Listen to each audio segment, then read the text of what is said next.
I've debated sharing this for, well, a long time, but never got around to it, mainly because I try to keep this memory out of my brain.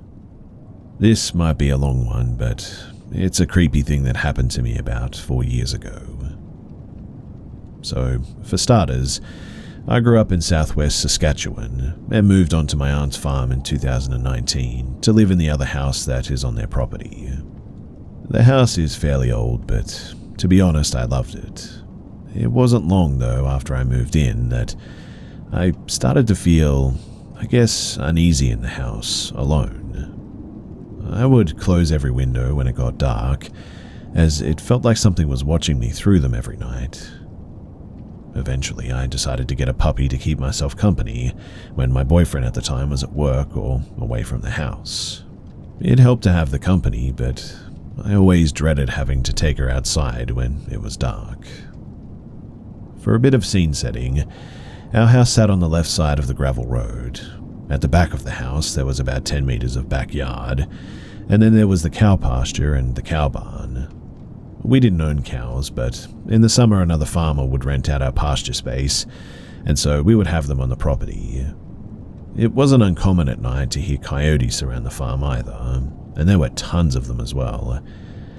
Every so often when I'd go out with my puppy, we'd hear them all around us, too close for comfort as well. We had a farm dog too who would keep the coyotes away for the most part, as she was huge. But every so often, she would wander elsewhere on the property to scout, and the coyotes would get a little too close. They always tried to lure my puppy out to them as well, but luckily I kept her leashed. Now, one thing you should know about my pup is that it takes her forever to find a spot to go potty. This is still a problem today, 4 years later even, but back then it was the bane of my existence. She would pace for at least 5 minutes, and that was only after finding a suitable spot. Sometimes we would be out there for near half an hour, just so she would go, and not go in the house, another problem of hers. Huskies, am I right? Anyway, on this particular night, it was raining pretty heavily. I was not happy to be out there, and she had decided that she wasn't going to go until she found her perfect spot. We had already been out there for 15 minutes, and at this point, she was also getting frustrated with the rain and wanted to go inside. But I wanted her to go before we went in, since we'd already been out there for so long. So, as any annoyed puppy mother would do, I started getting a little bit frustrated and would repeat, go potty, every time that she'd get distracted from her objective. It was dark, I was cold and annoyed, and to make matters worse, the cows behind us were fussing fairly loudly too. This was out of the ordinary for them. They were usually quiet and sleeping at this time of night. I was also hearing what sounded like a strange bird whistling, but shook it off as probably being an owl up in a tree somewhere. I tried to keep it out of my mind as I kept shouting and pleading, go. I was facing away from the pasture, and suddenly though, in my left ear I heard it. Go. Now, one thing you should know about me is that I have a very strong flight response typically, but this froze me on the spot, as I was mostly confused at what the heck I'd just heard. I tried telling myself I didn't hear it. I tried telling myself that it was just a moo from a cow that I had heard wrong. But again, as if spoken directly behind me, I heard it again. Go, go. It sounded unnatural. It was as if it came from someone who had never spoken a word before. A raspy, deep, monotone go. It almost sounded like it was coming out of an old radio. But of course, there were no radios out there. Every time that it said it, it sounded the exact same as the first time it was said, and whatever it was had started repeating it as if it had been taught its new favorite word.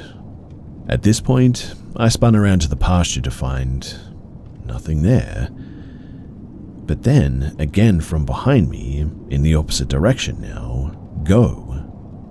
This had all happened in the span of about 3 seconds, and at this point, I remember shouting out loud, "All right, you don't have to tell me twice," as I picked up my little furball and made a dash for my front door. I swiftly locked both doors behind me and sat bewildered in my kitchen. Puppy went back to puppying immediately, obviously unbothered by it all, and happy mum wasn't making her stay out in the rain any longer. I picked up my phone and called my aunt, asking her if my uncle had been out in the field with the cows. She said no, and I explained to her what had just happened to me. She sent my uncle over to the pasture to check it out, but soon after told me that he hadn't seen or heard anything. He said that he checked the pasture again in the morning, but again, there was nothing. I spent my night hiding from the windows with the lights and the TV on loud enough to not hear anything outside. The next morning, when my uncle checked on the pasture, he didn't see anything out there, but what he did find was 2 calves that were dead.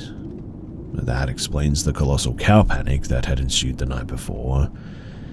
I regret this, but I didn't push for any more information, as I honestly just didn't want to know, but they told me other than that they didn't find anything out of the ordinary. A few months after that, and I started going to therapy for the paranoia that this had caused me. I started feeling like people were watching me, out to get me. Another few months after that, I moved out of the province for good, and finally felt safe. I'm wondering, though, if any of you here have any idea of what the heck this could have been. There's no chance that there would have been someone out in our field, as we were fairly far away from town and neighbors, and we have cameras that would have seen anyone enter our property. Coyotes are common, like I said, but I don't think they have a capability of mimicking words. So, do you have any ideas?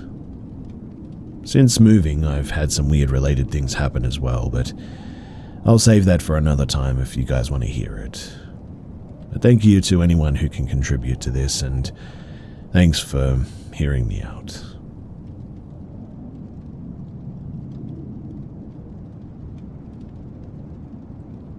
This happened when I was around the age of 11 to 13. I'm 20 now. So, growing up, we had it rough. Our family lived off of minimum wage, my dad was an alcoholic, my siblings were banned from our neighbors' houses because they were accused of stealing. One of our neighbors that lived right next to us was actually a teacher. I'll call him A. He was a teacher at our local high school. He lived with his wife, and we'll call her B, and his 2 kids.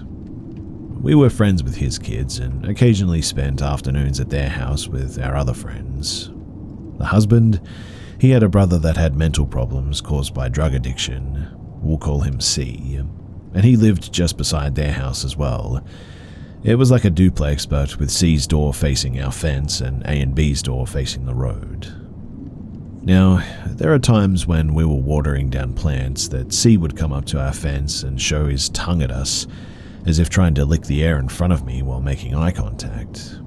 We don't usually hang out at our garden because of this, and if we had to go to A and B's house, either had to come out and watch us go in so C wouldn't touch us, especially me because I was just really terrified of him. But still, this was our only house that we were welcome to, and we were dumb little kids and just wanted to play.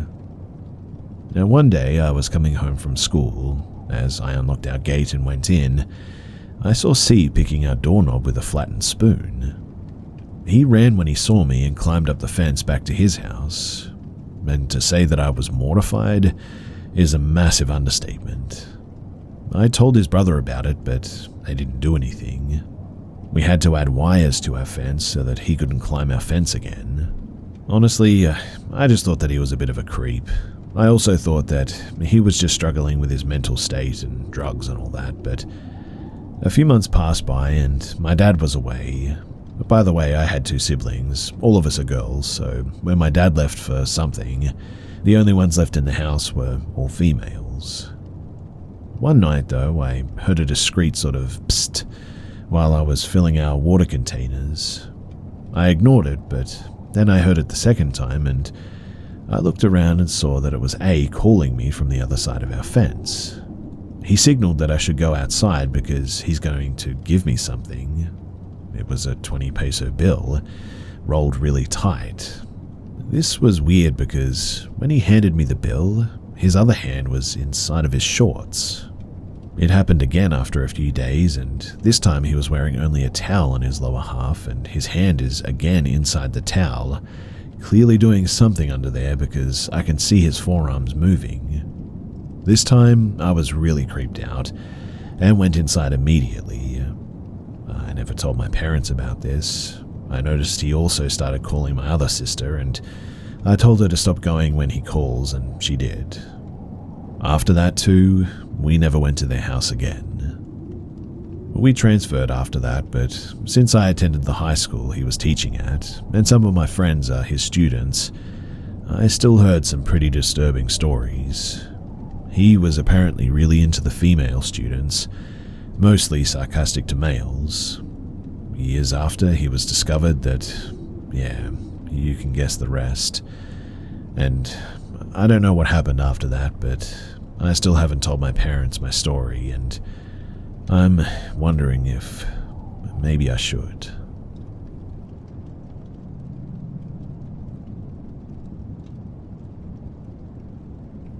A few years ago, my mother died after a long battle with cancer. In her last few weeks, she was bedridden at home at one point and on heavy pain medication. The whole family took turns to help and spend time with her, and what she told us towards the end gave us all a shock. She kept having a scared reaction to something. She'd jump up and say, "Oh my goodness," or she'd swear as if something had made her jump. She didn't say anything at first, but then after a week or two, blurted out something one day that gave us all the creeps. "I wish he'd stop scaring me. Tell him to go away." She was annoyed at something, or someone to be exact. Confused, we asked her what the problem was, and she told us. Apparently, in her last few weeks, she kept seeing her deceased partner walking around the house. He'd walk down the hallway or past her bedroom door, or sometimes he'd be sitting in her room, and every time that it would happen, she would jump with fright, obviously not expecting to see him there.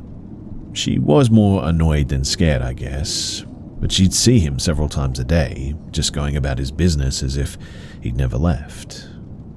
Usually her reaction would be, "Oh, for goodness sake, go away." Not because she didn't want to see him, but because it kept making her jump. Our first thought was that it was something to do with the pain medication that she was receiving, but the nurse assured us that it wouldn't cause hallucinations or visions or anything. It absolutely terrified us to know that as well.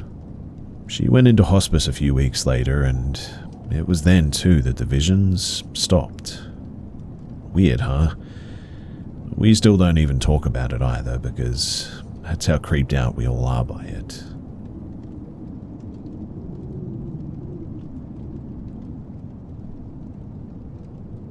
To give some context, I used to be a 911 dispatcher for a small city.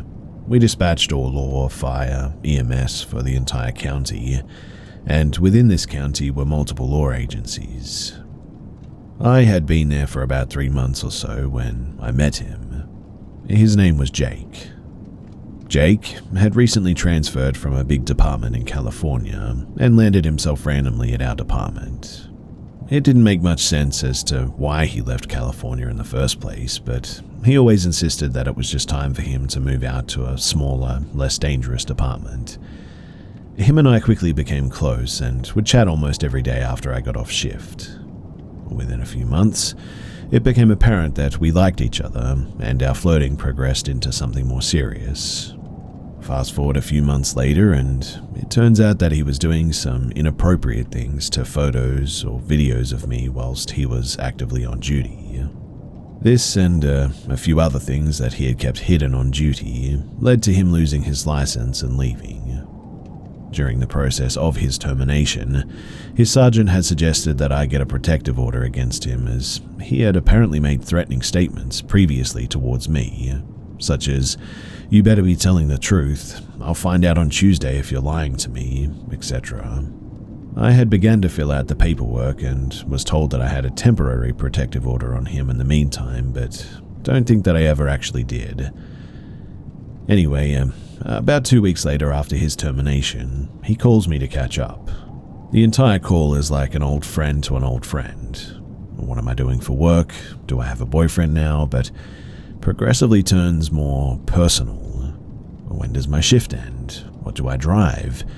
Being 18 and naive, I treated him like I always had, answering his questions. I had contacted his old department afterwards, as his sergeant had told me to let him know if I was ever contacted again, but they turned me away pretty quickly and didn't want anything to do with it. So with that, I blocked Jake. Roughly a month later, I get a call from a new number, and it's Jake. Once again, he wants to meet up and catch up, but this time he so casually goes on to tell me about this new house that he's wanting to buy in my neighborhood, knowing that it's my neighborhood.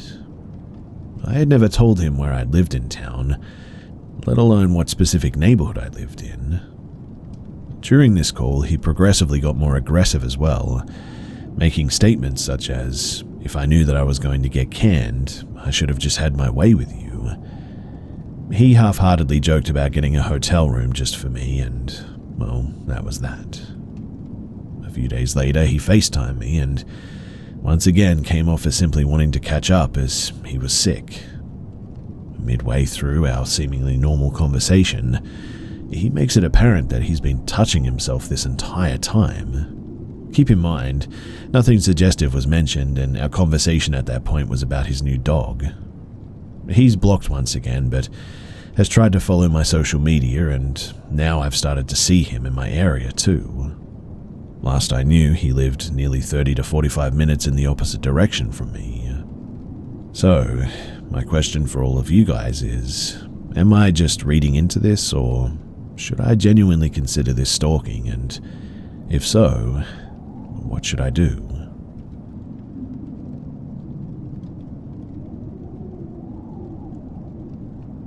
About 6 months ago, a group of friends of mine came to my parents' house for my birthday for a few days. This was right after our college semester had just ended. One night we decided to hang out at the pool in my neighborhood too. I live in a gated community and there's a community pool in there. It was pretty late at night, around 2 or 3 in the morning. Now, over the course of time that we were there, I began to notice shadows moving around in my peripheral vision, and at times, the sound of footsteps running behind me. I live in Florida, so I assumed it was just iguanas or some other sort of wildlife that might be around. However, within an hour or so, I continued seeing shadows and hearing strange noises all around me. They would be gone just as quick as I would notice them. Eventually, I mentioned it to one of my friends with me that I was seeing and hearing things and thought I was going crazy. He said, "Dude, you aren't crazy because I've been seeing and hearing the same stuff too. I just didn't want to say anything." I asked the rest of my friends and some of them didn't notice anything, but others had sworn that they saw shadows moving in the distance. All of us described the same sort of eerie feeling as well, like as if we weren't the only ones there. But we were. It was late at night and we had been there alone for hours at this point. Then one of my friends spoke up and he had told me that he talked to my dad earlier and that my dad had recently found out that our neighborhood was built on an ancient Native American burial ground. My parents, they had moved to this neighborhood while I'd been in college, so this was news to me. Also, I'm personally not religious at all and I don't really believe in paranormal activity or anything. I've never believed in ghosts and certainly never thought I'd seen a spirit or anything. But now, I could have sworn that I was seeing things. Sure enough, too, I looked up the history of my neighborhood location and hundreds of human remains were found in a sacred burial mound on the land. It was discovered in the early 1900s, just thought to be a mound of sand. After remains were discovered, the land was bought by an archaeological enthusiast to eventually turn the mound into some sort of amusement park where people could walk through a tunnel and view the remains of Native Americans from like 800 years ago. There were even tigers and lions on the land too, with dozens of exotic animals that were attractions in the amusement park. Eventually though, this park fell out and in the 80s, It was expected to be purchased by the county as a historical preservation or whatever. However, it was bought out by the current owners of my gated community that exists today. There are dozens of condos and houses built all over the land, and the actual mound is still there today, covered with grass and trees. And to this day, I still get the same eerie feeling when I pass by that mound in my neighborhood, because I always thought that it was just a man-made hill or a decoration or whatever. But it's not. And guess where it sits? Yeah, right next to the pool.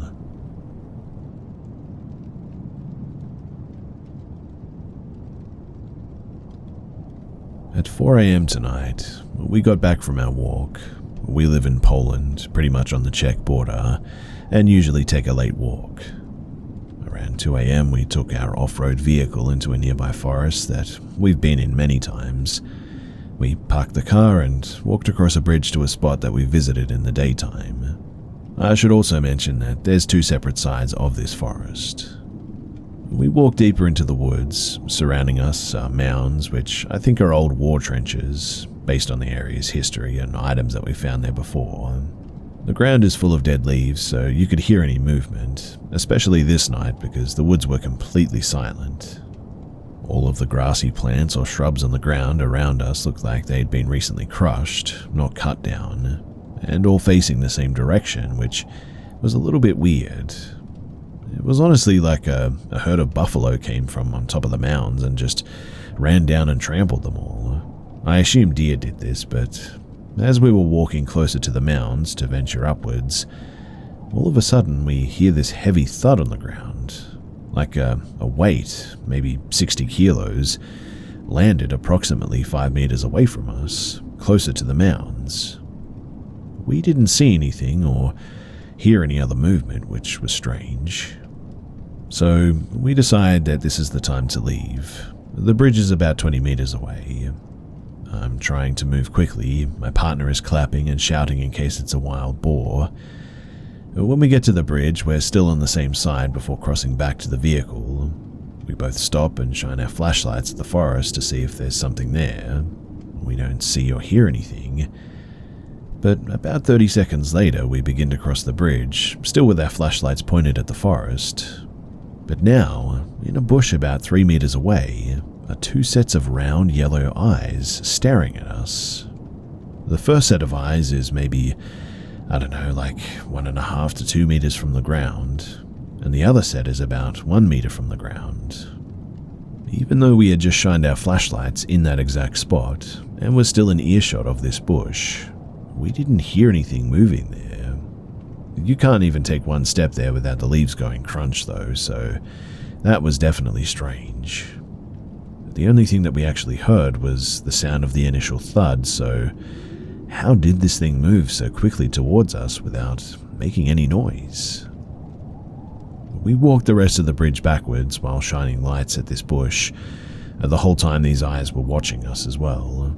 We then jumped into the vehicle and we got the heck out of there.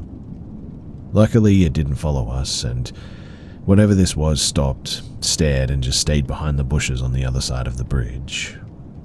I can't tell if it was after us or if it was making sure that we left its side of the bridge or something. Initially, I thought that it was a wild boar, but I've seen them many times in my life, even at night, and these eyes didn't look the same. Plus, there was the actual size of the thing. Whatever it was huge. I really don't know how else to explain this, and there's just no other large creatures like that in this area. We will go back tomorrow in the daytime to see if there's any animal prints near that bush. But in the meantime, do you guys have any ideas as to what this could be?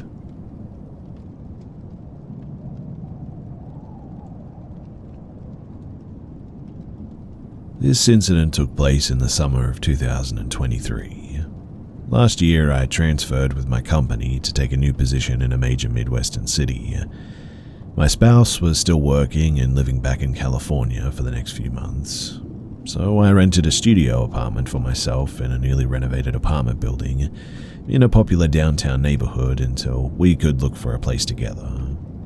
The apartment was small, but it was nice. It was in a secure building with interior hallways and a nice downstairs lobby. I was one of the first tenants to move into this newly renovated building, and other new residences soon started moving in too. A major advantage of this move was that I'd only be a couple of hours' drive from my hometown and my parents as well.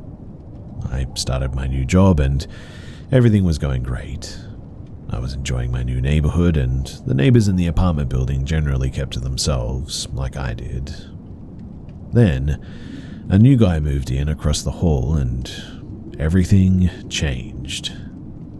David was a single man in his 60s and was very different from the college students and young professionals who lived in our building. I started noticing his erratic behavior almost immediately. I would come home from work and he would be sitting in his car in a small parking lot just sort of staring off in the distance.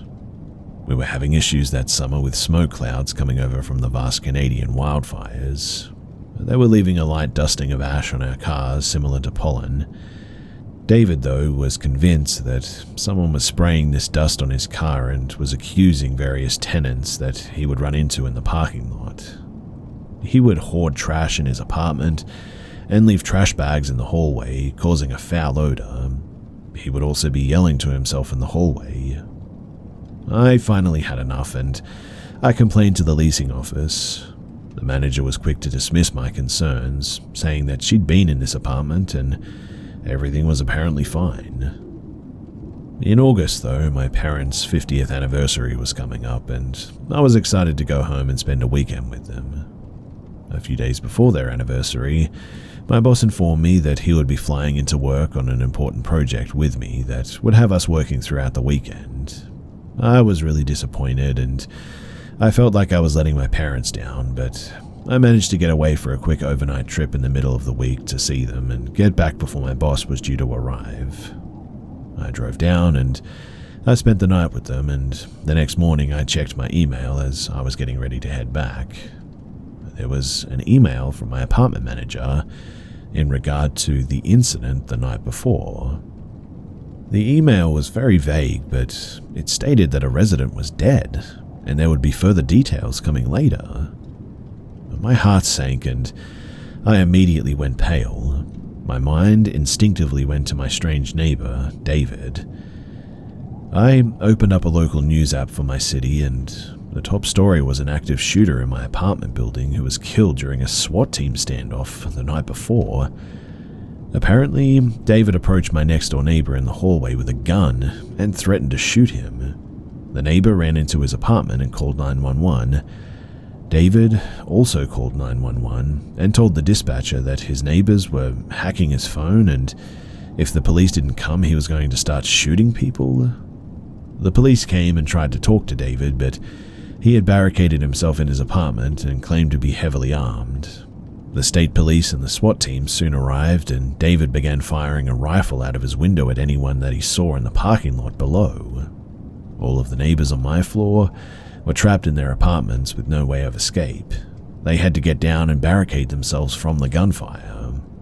There was another building across the street with a direct line of sight into our apartment building. A police sniper took position in the building across the street and shot David through his window. When they flew a drone into his open window and confirmed that he was dead with a gun still in his hand, they went in. Luckily, nobody else was injured. I got home later that day to a bullet-riddled apartment building, and several neighbors who normally didn't speak to each other were hugging and crying and showing each other videos of the incident from their hiding places. I've never been so lucky to have been out of town. If my boss hadn't have messed up my plans, I would have been home that night, and who knows what would have happened. I'm sorry David didn't get the mental health attention that he needed, honestly, but he put so many lives in danger, and I'm just really glad that I wasn't there.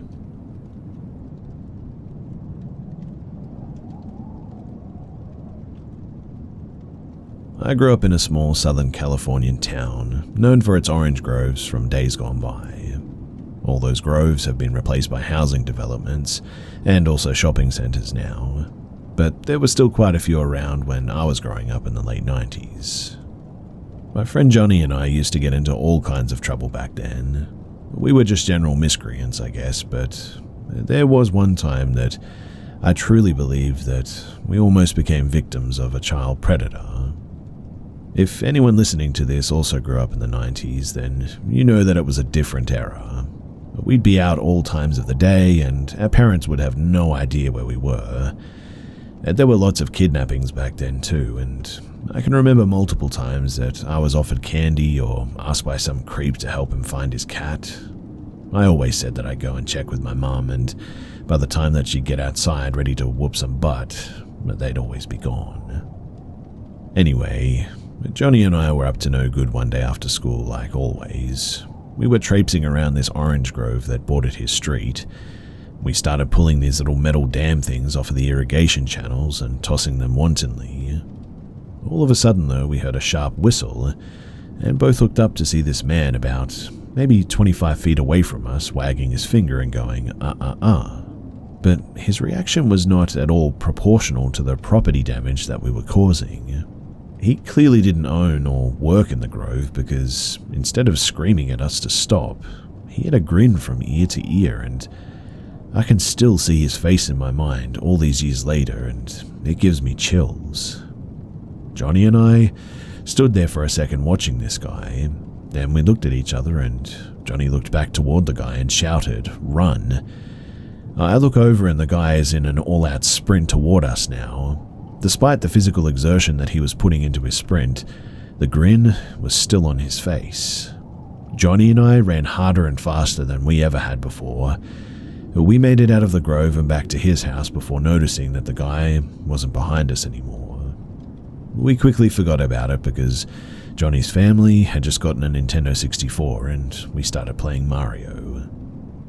I cannot remember if it was the next day or week or what, but sometime after this happened, we were both with his mum getting donuts, and we saw a wanted poster with a sketch of a man that looked awfully similar to the guy who chased us.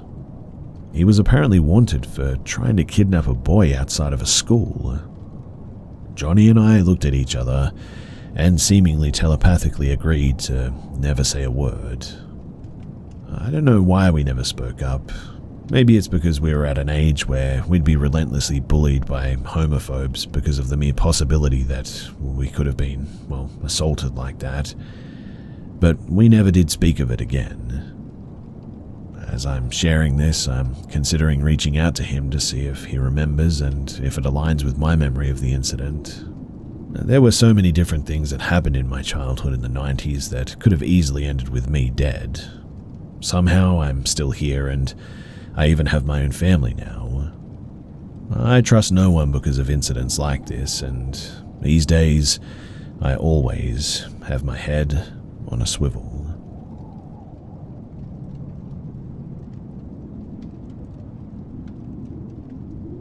This is a story from what a friend and I saw 7 years ago. It was the week of my birthday, November 2nd, 2017. And as I shared a birth date with one of my gamer friends, we decided to have a weekend birthday party that would take place from the 3rd to the 5th. One of my friends had to go to work that Friday and work for a couple of hours before he could come back, but he didn't arrive. I offered to drive him there and back as he was a very good friend, and I didn't want him to miss the first night of TTRPGing. Also, since I had reached an age where I wasn't drinking as much as I did in my early 20s, it felt like a good time to get together.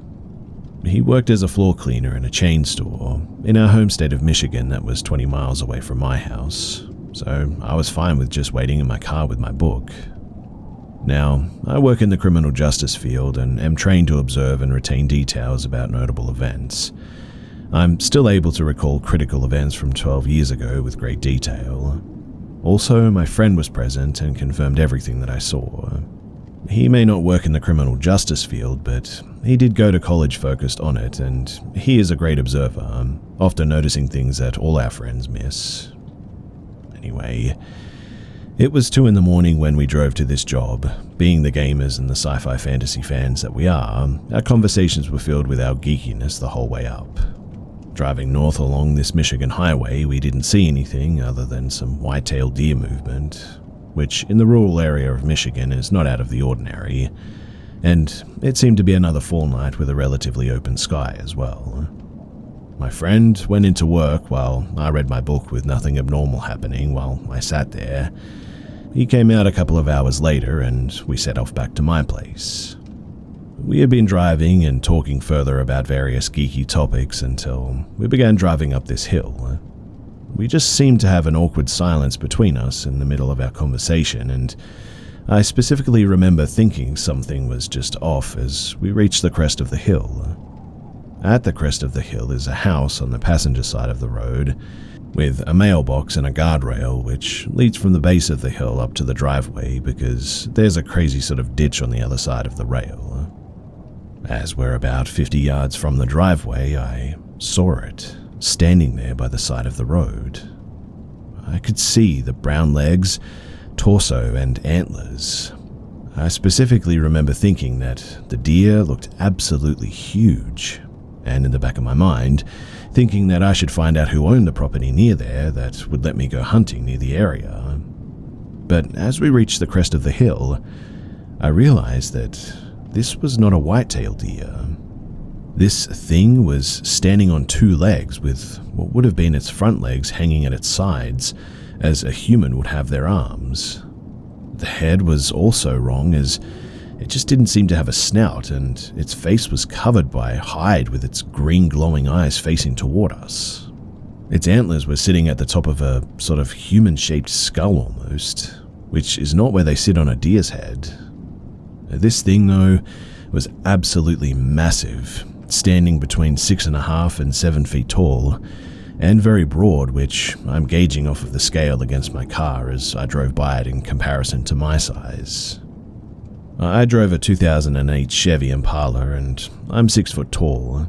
My abdominals were aligned with the window when I was standing outside, and when we were right next to this thing, I saw its legs at knee level. I managed to keep driving onward without any issue, and my friend and I continued in silence for, well, nearly a mile when he finally turned to me and said, "Did you just..." He asked before I cut him off, saying, "Yeah." And as he brought it up, I felt a knot forming in my stomach.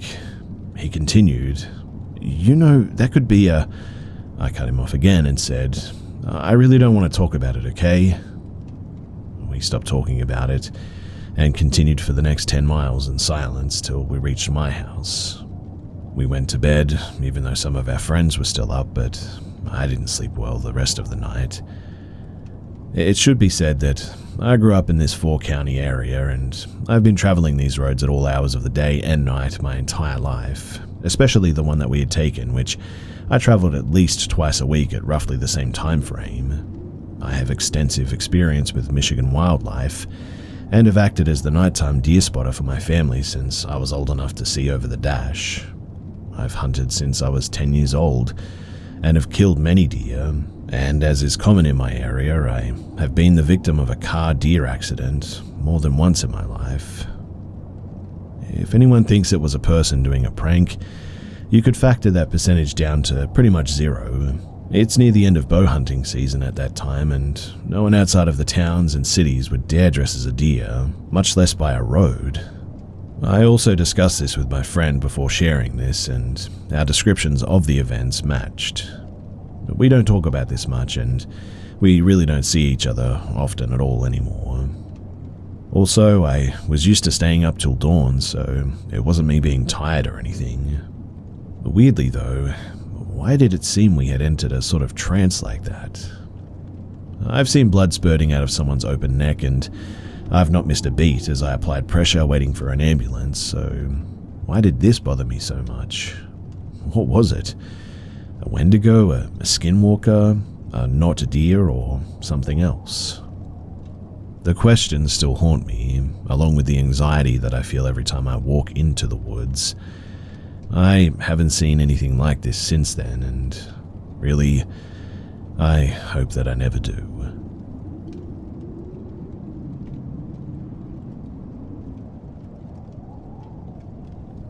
This happened over a decade ago.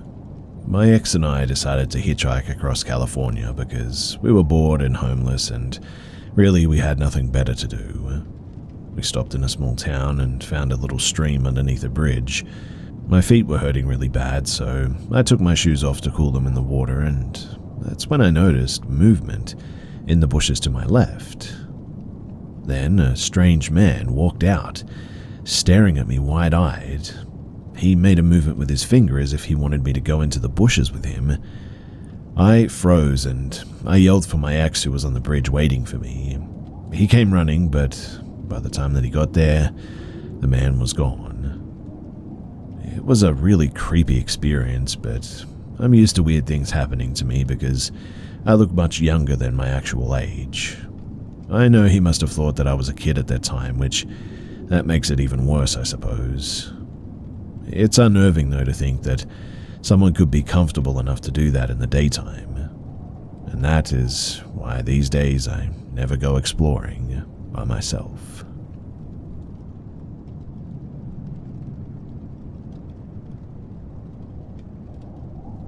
I am a respiratory therapist that works at a local hospital. I was on my way to work, about less than a mile away from my occupation, when the car in front of me quickly merged into one of the emergency lanes, as if something sudden had just happened. Then he just sat there, no hazards going off, nothing to indicate that he'd planned on moving. I still had 20 minutes before I had to be at work. Assuming this individual may be in distress or have car problems, I decided to be a good Samaritan. I parked on the shoulder of the road and turned on my hazards. We exchanged eye contact and I gestured a wave, rolled down my window and asked, "Are you okay?" He seemed to have either not heard me or ignored me, but he did seem to realize that I wanted to help him. He gets out of his car at this point. Keep in mind we're on an extremely busy road. I'm also in my work scrubs, which tends to help people relax knowing that they are with a healthcare professional. However, this was different. When he got out of his vehicle, I assumed that he would have told me that he was in some type of pain or something that caused him to pull over abruptly. I mean, he'd been driving fine the entire time that I was behind him. So I casually get out of my vehicle and walk over to the back end of his car. And this is when I officially start a conversation, asking if he's hurt or if something is wrong. Just all the basics. But the thing is, his eyes were so cold. He had this body language to him that almost made him seem a little unhinged or skittish. He hadn't answered any of my questions, so I tried once more, asking, "Hey man, we're in the middle of a busy road. Is there something wrong with your car or something going on with you?" He simply replied, "No." I started to feel this sensation of discomfort, like he wanted to do something to me but was restraining himself. So I just continued to play it off. He didn't seem drunk or high, but he had these black, beady eyes that I just couldn't stop looking at. It was as if he was just a vessel to something dark. I tried to continue the conversation. "Well, why did you stop, man? You don't want to get hit out here, do you?" He replies, I don't know where to go." I didn't know what he meant by this, so I questioned further by saying, "Do you know what city you're in right now? If you're lost, I can tell you where the nearest highway is," which was also less than a mile away. His reply was a little chilling. "Anywhere but here." I was now really confused. He didn't know where he was, but he felt this urge to get out of the area as quick as possible. So I asked, "Well, what direction are you wanting to go? The 75 north will take you to Dayton. You could also take 75 south and you'll head to Cincinnati." He then asks, "What would you do in my position?" Now, I have no idea what he meant by this. I simply said, "Oh, I don't know what kind of position you're in, man. Can you drive? The hospital I work for is within view and we don't have to go in. I just want to make sure that you don't get hit." He agrees to follow me, but once I turned on my blinker to turn into the hospital, he completely stopped following me, pulled a U-turn and just sped off. Now, I know that this isn't like the creepiest thing in the world, but you really have to try to understand just how foreign and strange this guy's behavior was. Each time he engaged in conversation, it was as if he was contemplating to tell me something, but ultimately remained silent. From the looks of it, he drove a red Toyota, a RAV4 hybrid maybe. So, he didn't have a broken down car or looked like he was a substance abuser or anything. He just seemed incredibly nervous, and his fast motion gestures and twitches of all his body language has left me puzzled, and still gives me shudders when I think about how he moved, talked, and the lack of response, declining any help, not explaining a single reason as to why he just decided to park on the side of the road in the highway like that. A simple, "oh, I'm lost," would have been enough for me to feel better about the entire situation. He just seemed incredibly paranoid and hesitant. On top of that, too, the entire conversation led nowhere to his situation or why he was acting so strange. I just wanted to make sure that he didn't need help or get hit by a car or something. Anyway, I'll update you guys if I hear anything about a patient coming in later. He also has a face that is burned into my memory now that I will not forget. I just got this gut feeling to leave, but to be as polite as possible, I guess. But what do you guys think?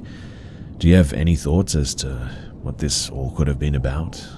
And if you do, please do share them with me, because I'm still lost.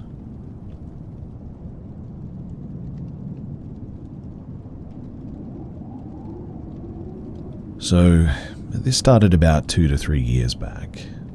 I had just experienced a terrible breakup, and I started receiving these really disturbing phone calls.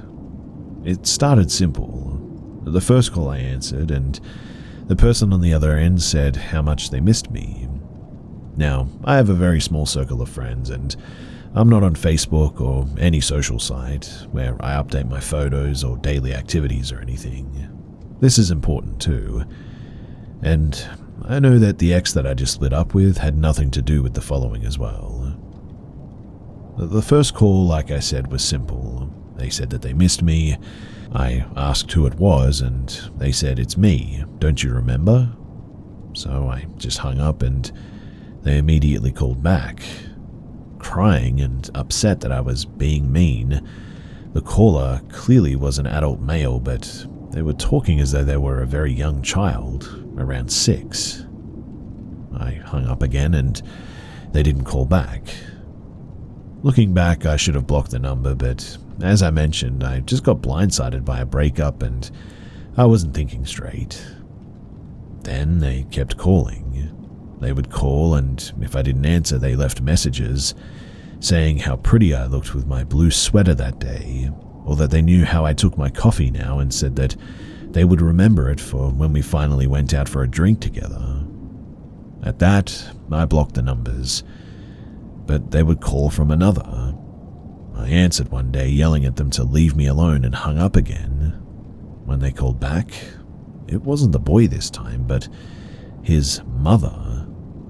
She was very upset, saying that I was hurting her boy by not wanting to play, and you could very clearly hear the boy crying and screaming in the background. At this point, it dawned on me that this actually wasn't a joke, a prank, or something like this. There was something seriously wrong with these people, and they were obviously watching me. For a few weeks following my breakup, I had to live in my car.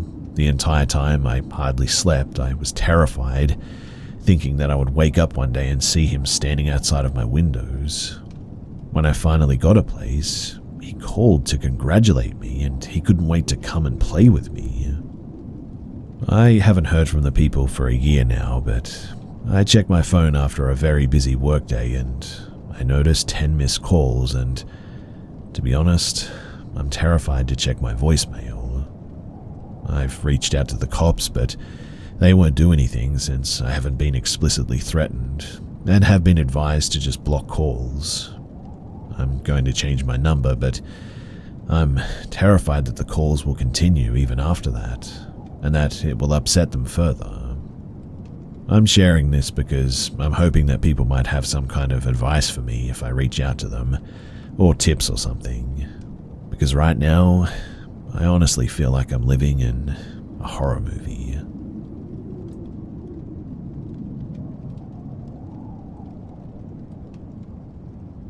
This story is actually my sister's. Back in 2009, my then 21-year-old sister was living alone after getting into a fight with my parents. She worked as a waitress while going to school, so obviously money was scarce. She was living in a very bad part of town in an apartment complex that from far away looked okay, but things got weird once you took a step closer.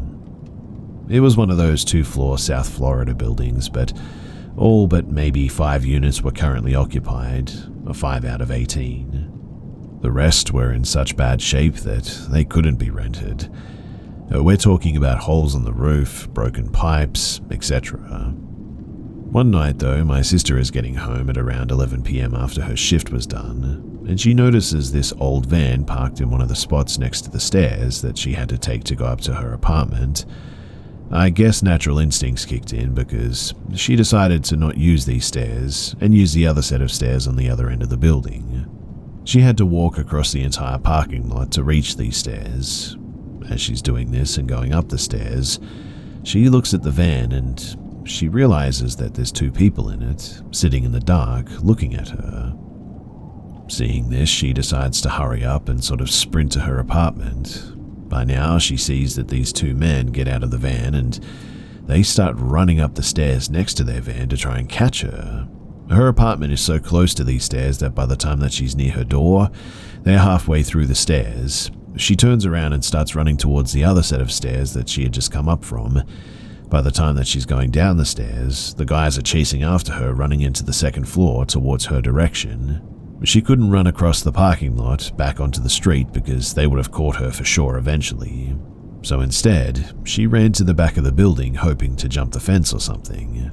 Well, that was too bad because the fence was too high. She obviously wasn't going to make it up, so she spots all the way back to the corner this big dumpster that has a lock in it. She runs towards it, hoping to get on it and jump the fence and get on the street, but when she jumps, the entire plastic lid collapses with her weight, and she falls inside the dumpster. She can hear these guys turning into this area now and going, she must be in one of those apartments. Remember that they were abandoned and had no windows. So they start calling her and telling her to come out and to not be scared. She's inside the dumpster, mind you, holding the cover up with her hands from underneath, making it look as if it was closed. They get near her. She can hear their steps, and since the dumpster was locked, I guess that they didn't even try to pull up the lid. And in the end, it was this innocent lock holding this thing together that probably saved my sister's life. Had they pushed the whole thing up, it would have fallen apart and my sister would have been exposed and probably murdered. They went inside the apartments and she could hear them. The whole thing must have lasted about 40 minutes. They eventually gave up and they just left. My sister, she didn't sleep, didn't move, and didn't leave the dumpster until the following morning. She got out once she heard the cars and saw daylight. Thankfully, the van wasn't there anymore and she moved back home that same day.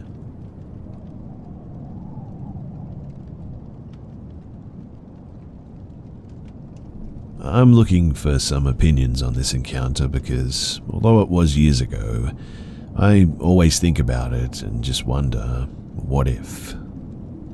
So basically, we were crossing the border of Costa Rica. The border has a long-standing line where you wait to go through the border control and there's a bunch of taxis on the other side. The line is pretty long and my friend and I, both female and 23 years old at the time, we're at the back of the line at this point. This man eventually comes up to us and is speaking Spanish. We don't understand, but he guides us toward the front of the line and puts us next to 2 other American girls. We're confused and asked what's going on, but he says in broken English, "You four together, I take you in taxi." We think that it's a bit weird, but we did skip some of the lines, so we stay next to the girls. We talk to them and we all agree that we think that it's very strange that he put the only 4 young backpacking girls together when we clearly don't know each other, and is aggressively making sure that we get in his taxi once he crosses the border. Anyways, we cross the border and he's waiting for us. He begins leading us to his taxi. We tell him no though, and immediately jump into another taxi with 2 male backpackers that seemed much safer. And as we look back, we see another guy yelling at the guy who was just trying to get us to come with him. They are fighting now, and he seems to maybe even hit him on the head for possibly not getting us in the car or something. I don't know. My question for all of you guys is this normal, or was he about to traffic all 4 of us somewhere? I really don't know, but something about that situation just seemed really fishy.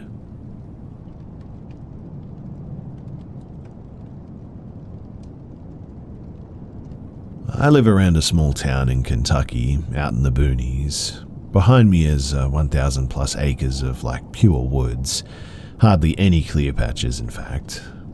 There's an old house or barn. It's about maybe 20 minutes hike from my house. And well, I got bored and grabbed my gerund and started to the house. I finally find the house as I take a quick break. House is probably maybe 75 meters from me. I'm pretty hidden if you were to look out from the house and look in my general direction. I'm smoking a quick cigarette and I hear my name in a beautiful female voice, sort of like sing-songy. Instantly I get up, gun in ready position. I'm ready for whatever is about to go down. And I'm here, just listening and looking.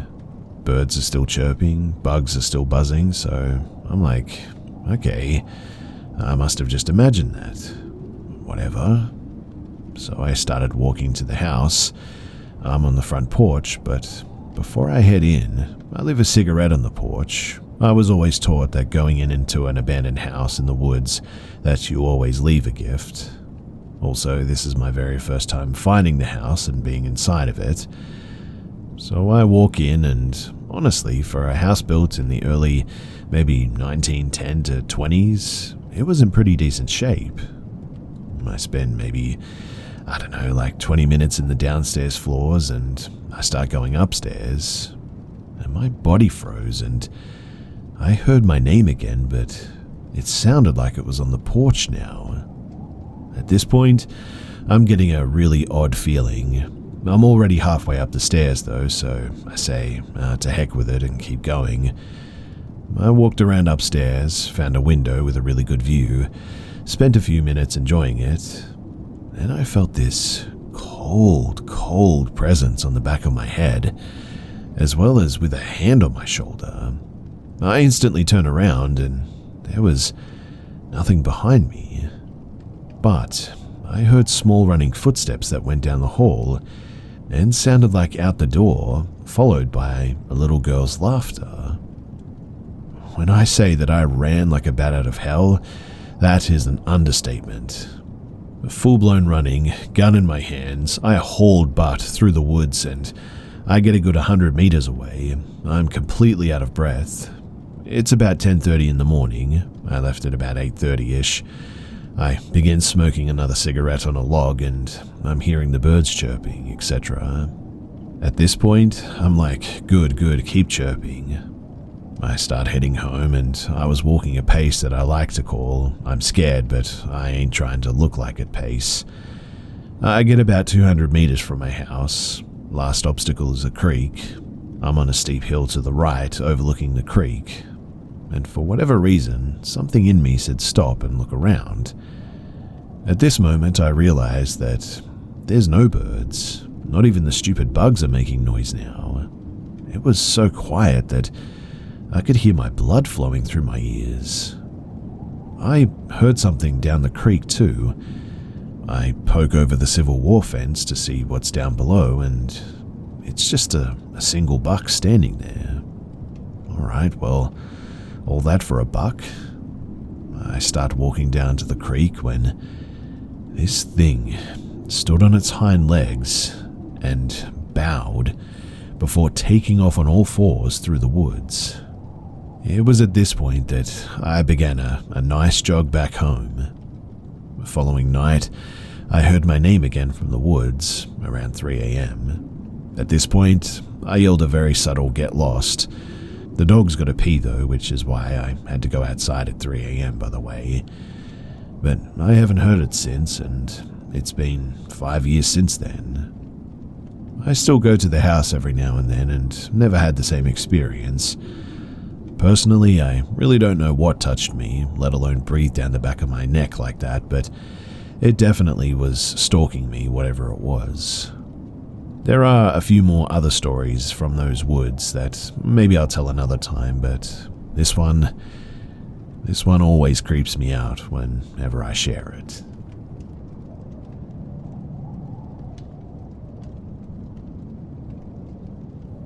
This happened last night around 11 p.m. I'm staying at my brother's house since I'm visiting my country for vacation. My brother and his girlfriend were already in their room getting ready for bed. I went to the kitchen and realized that I missed washing. I've been doing the dishes, a glass which was on top of the little kitchen table. For a second I thought of drinking the little bit left in it since it's a typical drink from my country which I rarely find abroad. But as I was holding the glass, I felt like someone was watching me by the kitchen door.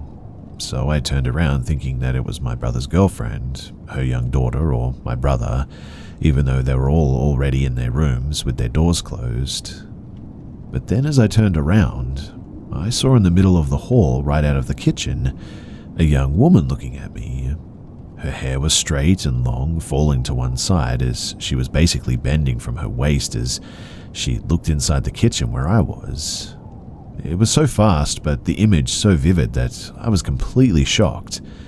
I cannot even describe what I felt at that moment because it was a mix of disbelief, fright, wonder, and more. Immediately, I put the glass back on the table and knocked at my brother's door in spite of the fact that it was late, and I knew that he was exhausted. I didn't want to bother them, but I just had to tell them. I had to tell someone. They opened, and I asked them as I was entering, "Have you ever felt a presence or seen anything? Because I just saw a woman out there when I was in the kitchen." They looked at each other, and my brother immediately said, "I have. She has long dark hair, and she was bent to one of her sides to look at you. Her straight hair falls to one side. I just saw her a week before you arrived." And then he added, looking at my sister-in-law, "You see, I'm not crazy." We both got goosebumps. How can it be that we have seen the same thing in the very same place? They've been renting this house for 4 years already and never seen or felt anything other than some random noises, which is typical to any house, really. So this all started pretty recently. I told them that ever since my arrival, I was feeling or seeing a presence by the glass doors, the ones that separate the living room and the hall. I felt, or saw in my peripheral vision, someone was by those doors, but every time I checked, nobody was there, so I didn't think too much of it. It was only last night when I saw her that I put things together. Anyway, as we continued to talk, none of us were sleepy anymore, so my brother told me to put the kettle on to have some tea. I went to the kitchen, and I saw her again. This time not as vivid, but she was there for sure. By now, we were all terrified too. I know that this all sounds really crazy, but we actually saw a ghost, a spirit or an entity or something.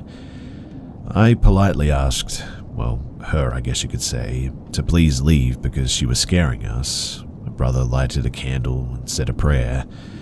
My sister-in-law doesn't believe in these things, but she has admitted that she cannot explain how my brother and I saw the same thing with the exact same description. This is a first for me, and the whole thing's a bit crazy.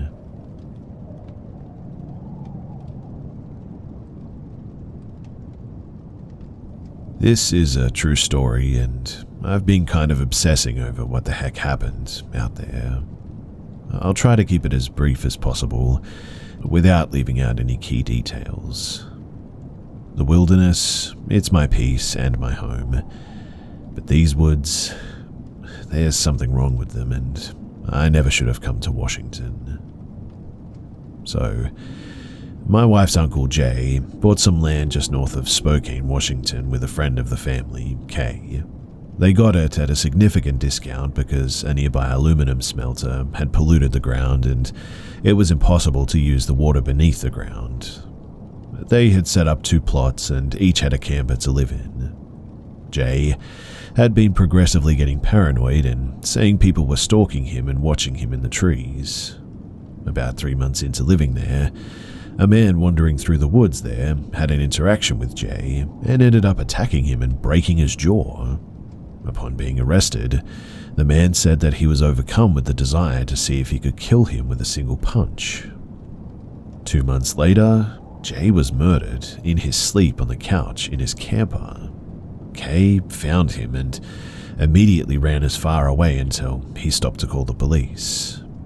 There was sufficient evidence of who did it, and they quickly caught the killer, who was a 19-year-old boy who said that he simply wanted his bike. Apparently, he beat him with a power tool that was laying on the floor nearby. Kay was completely terrified at all times to be there alone. He had moved in with a family member until 8 months later, he ended up with nowhere else to go and had to return. In constant fear, he finally convinced my pregnant wife and I to come and stay with him. The second that I turned off the highway onto the property, I was overcome with dread. There were at least 250 crows covering the dirt road up to the property. I didn't sleep whatsoever the first night. I stared into the forest searching for the cause of my intense fear. The energy of this place was so uncomfortable, and I assumed it was simply just knowing Uncle Jay was killed here, but even the days were eerie.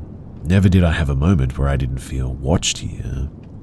My wife and I always had the sense of fear, especially after dark. Things sort of normalized though for a while until one day Kay began puking and feeling very lightheaded all the time. I took him to the hospital and they said that he was fine, probably a flu. At this point, it was the anniversary of Jay's murder. 3 days after the date of Jay's death, Kay comes running out of his camper screaming, "I can't breathe." Waking my wife and I up, we ran out to see what was wrong. Kay had gotten into his car and floored it, crashing into a nearby tree. I run up and peer through the window to see the most intense and most primal fear that I've ever seen in someone's eyes. He was gasping and clutching his chest.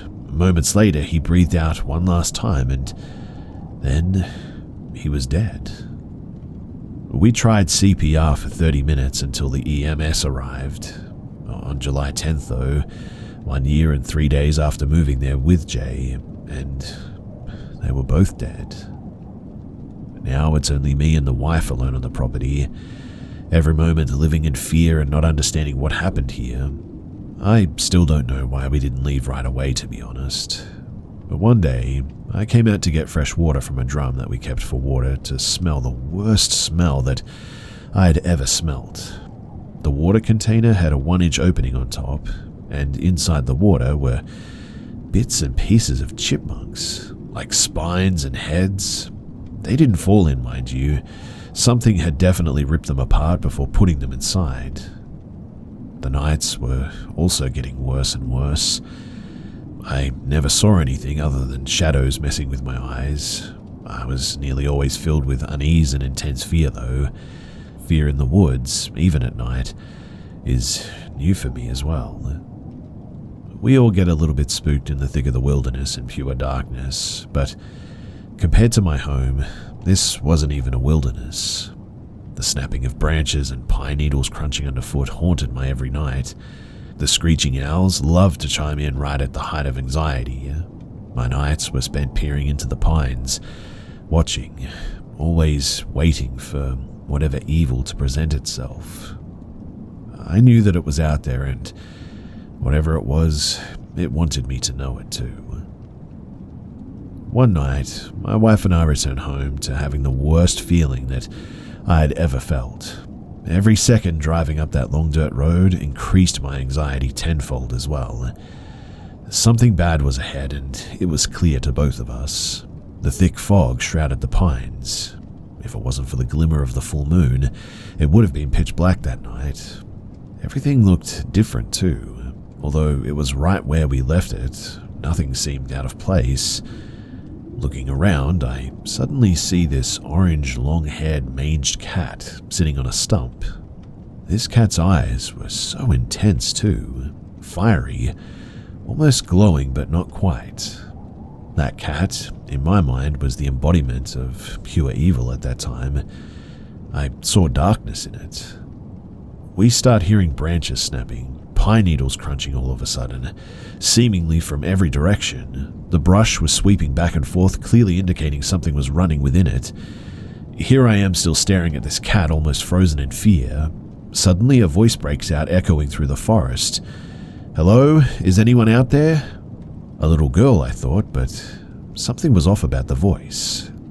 My gaze finally breaks with the cat, and my eyes dart towards the road. My wife yells back, "Hello, are you okay? Anybody?" The voice had changed.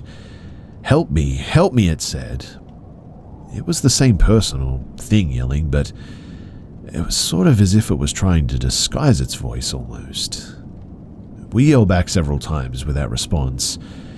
Then, the most intense, shrieking, evil-sounding voice of a woman is cut deep into my body.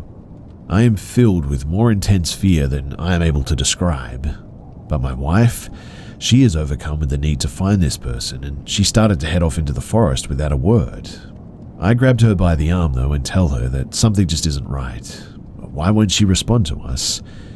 She tries to break free from me to go off alone. I tell her to get back into the truck and I'll grab the spotlights. We aren't going on foot. We roll the windows down and shine my intensely bright LED lights throughout the forest. We slowly creep down the road, yelling back.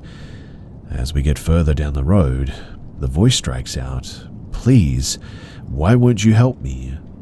Sounds are pretty difficult to pin down in the woods, but this one, wherever it was very close. I hit the brakes and stop immediately. We shine the lights and yell back, searching, but there's no sign of anyone. And suddenly, the voice explodes into the cabin of the vehicle, as if they were standing right outside of my window, leaving my ears hurting and ringing. And at that, I just hit the gas and I didn't look back. We called the police when I hit the highway, and afterwards they said that there was no one around. I picked up our stuff the next day, and my wife gave birth the following day. We never stayed there again after the baby was born. And to this day, we still have no idea what the heck these things could be. I never even believed in paranormal things before this, but these days, I really don't know what else could have happened there. Also, just to be clear, we had all been blood tested while living there, as well as no toxic metals on either autopsy reports. And as simple as it seems, nobody had any poisoning whatsoever.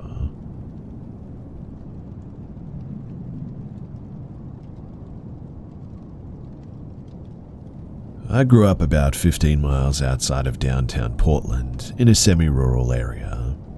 We lived on a windy country road in the hills where the homes were spread quite a distance apart. Our closest neighbor was maybe a 10-minute walk away, I would guess. But our house was set back off the road and had a gravel driveway that had a sharp turn, so you couldn't see the house from the road and vice versa. Now, one morning spring day when I was 10, I was riding the bus home from school.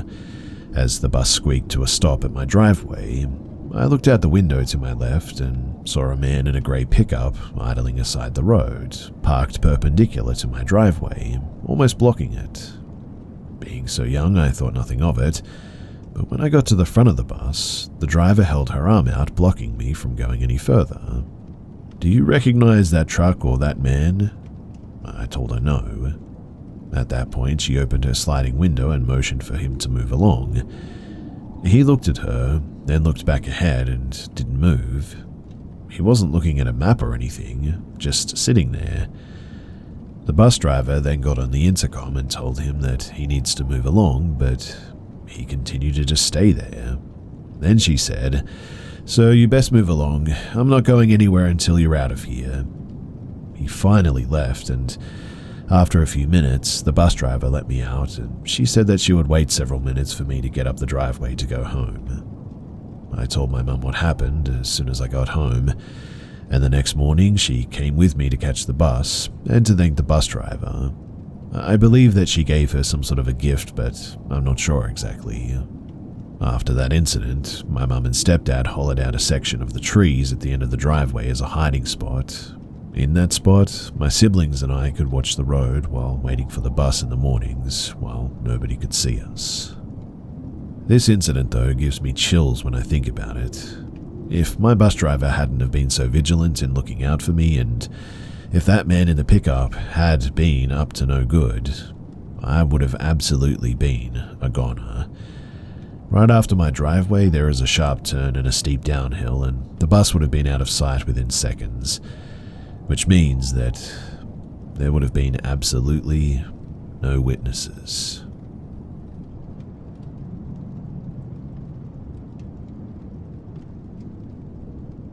Before we start, I would like to note that I grew up in a very religious household and was even in a Christian cult up until grade 7.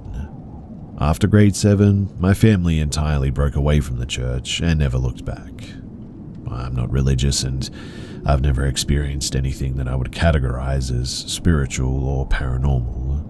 So my issue is that over the past few weeks, I have consistently had a problem where I can smell rotting flesh, which I know can sometimes be linked with demonic presences, right? The locations and durations of the scent seem really random. It's almost like a breeze comes by with the smell, and I can just never locate where it's actually coming from. So let me go over when it started. So 4 weeks ago, I went to stay at an old farm that was an Airbnb. The lodging was horrible. You could see the upstairs unit, rented by somebody else, through the ceiling in the basement where I was staying. They tried to cover the holes with hay, but it was a weird feeling. The basement made me feel very uneasy as well, and while they're alone, I get an overwhelming scent of rotting flesh. It was so bad that I looked for a dead animal in the cupboards and complained to my boyfriend about it. Nobody else seemed to be able to smell it though, which was weird. I told my boyfriend I could not stay there, and so we left and we never spent the night. 3 weeks ago though, I was at my boyfriend's family home, and his niece, who was also at the farmhouse with us, wanted to sit on my lap. While sitting in my lap, I got the overwhelming smell again. I sniffed her, thinking that maybe it was her, but she was clean and her clothes were clean, and again I just couldn't locate the scent. It was almost like it blew past us while she was on my lap. Again, nobody else smelt it though. The last 2 incidences both happened in my house while I was alone, and again it seemed almost like somebody walked by me with the scent, and it dissipates just as fast as it occurs. I checked all the usual spots to make sure that nothing was actually rotting in the house. I found nothing, asked my boyfriend if he smelled anything in the kitchen both evenings, and he said no. But finally, last night, I was in bed and my boyfriend came into the room holding an antique candlestick holder. I'll explain that in a moment, but he was trying to whistle a tune. We had just received the candle, and he thought that it was sort of cool to walk around the house by candlestick. Once inside the room, I asked him if he had ever heard of the myth about whistling at night being a bad thing to do. He said no. Jokingly, I whistled an eerie low tune, and within mere seconds, we both heard a low, deep growl or exhale. Both of us stared at each other and started asking each other what that could have been, but ended up deciding to just not pay any attention to it, as there was really no explanation that either of us could come up with. Both creeped out, we put our earplugs in, and we just went to sleep. Now, the reason why I'm here is to ask, is this something that I should be concerned about? Has anything like this happened to anyone else, and does it just go away eventually? Additional things to note as well is that my boyfriend's father won a brand new build house. Our house was a show home.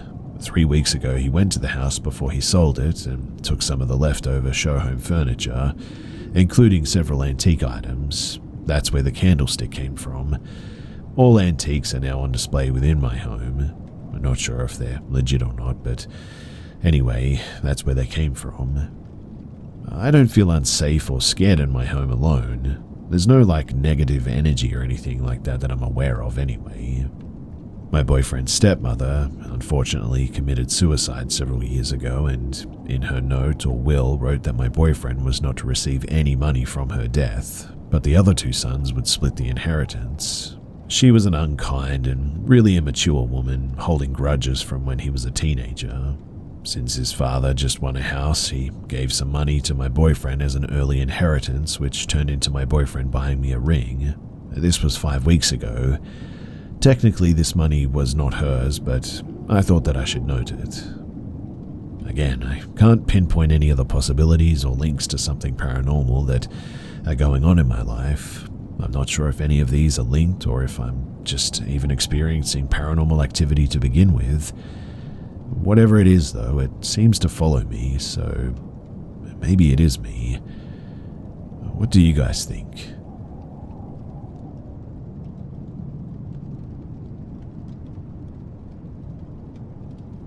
I'm an older woman, and back when I was young, things were different. What I mean is that you could hitchhike with creepy guys in vans. We called them hippies. But it was also a time when serial killers roamed pretty much free. I grew up on a farm in South Carolina, no paved roads and not a lot of communication from the outside world.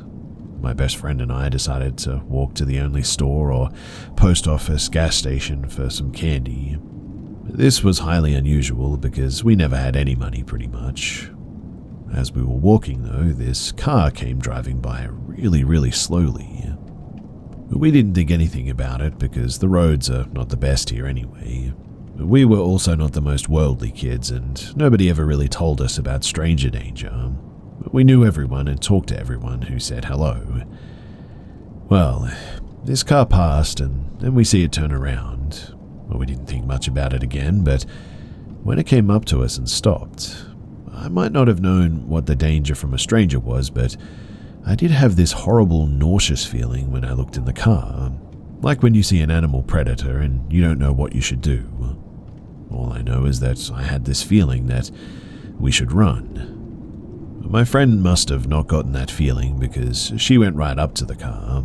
The man was greasy and dirty, but we were used to seeing people like that out working here. He asked us if we wanted a ride. She said sure, and I said no, we need to walk. She looked so mad at me, like I had just ruined her day, but in the end she said that she was going to walk with me. I could see his hand move like he was going to open the door, and I just had this feeling of dread wash over me. Everything started to go in slow motion, so I grabbed my friend's arm and pulled her back. Just then another car was coming up from the opposite way, and he suddenly drove off. She was so mad at me for hurting her arm, and I did leave a couple of bruises, but hey, I was worried about her. Anyway, a few years later she came over to me and she looked like she was about to pass out.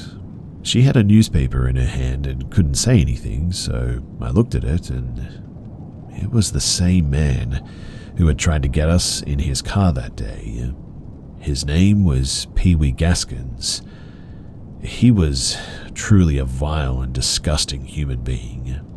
I was literally taught to obey every adult that I came across, but if I had, we wouldn't be here today, of that I'm sure. Arm yourself. Doesn't matter if it's a firearm, a taser, pepper spray, or a knife. Many people are not nice. Mental illness is out of control. Criminals outnumber us now. So always be aware and always follow your gut.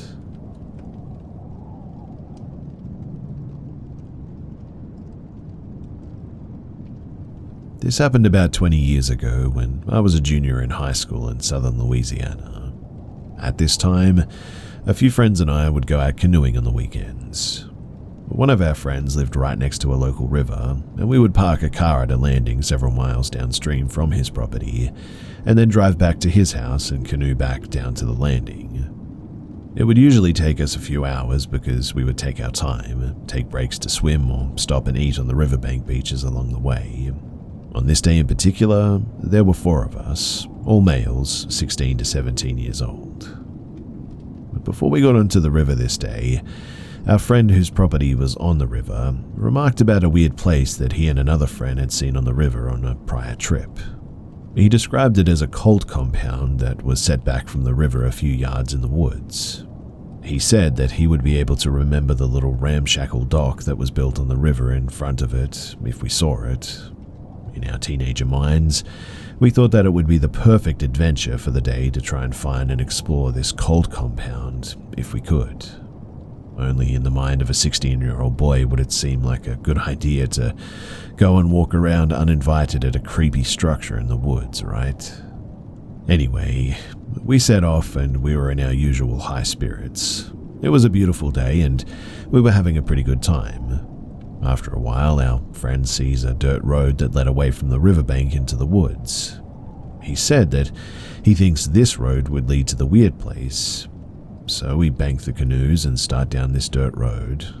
Not too long on the road though, and we began to get attacked by a swarm of horseflies. To this day, it was the most horseflies that I'd ever encountered. We decided to cancel our little trip down the road, and we ran back as quickly as we could to the canoes. Surprisingly, the horseflies didn't follow us back to the canoes, and we continued down the river on our merry way. Now I wonder what would have happened if we had continued walking down that road, but also regretted not taking it as a hint to stop our search for the cult compound.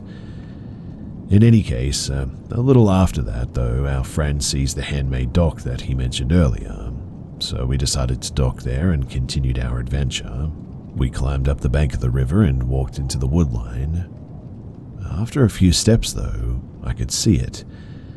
In a clearing was a 2-story shack built from an assortment of lumber, tarps, and billboards.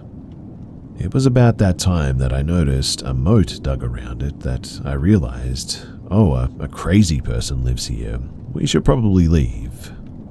But before the words could leave my mouth, we saw him walking towards us. He looked a lot like Charles Manson, with his unkempt brown hair and woolly beard. He was wearing khaki shorts and an Abita beer t-shirt, and had something shiny and metallic in his hand that I thought was a knife. He said to us, "Turn around."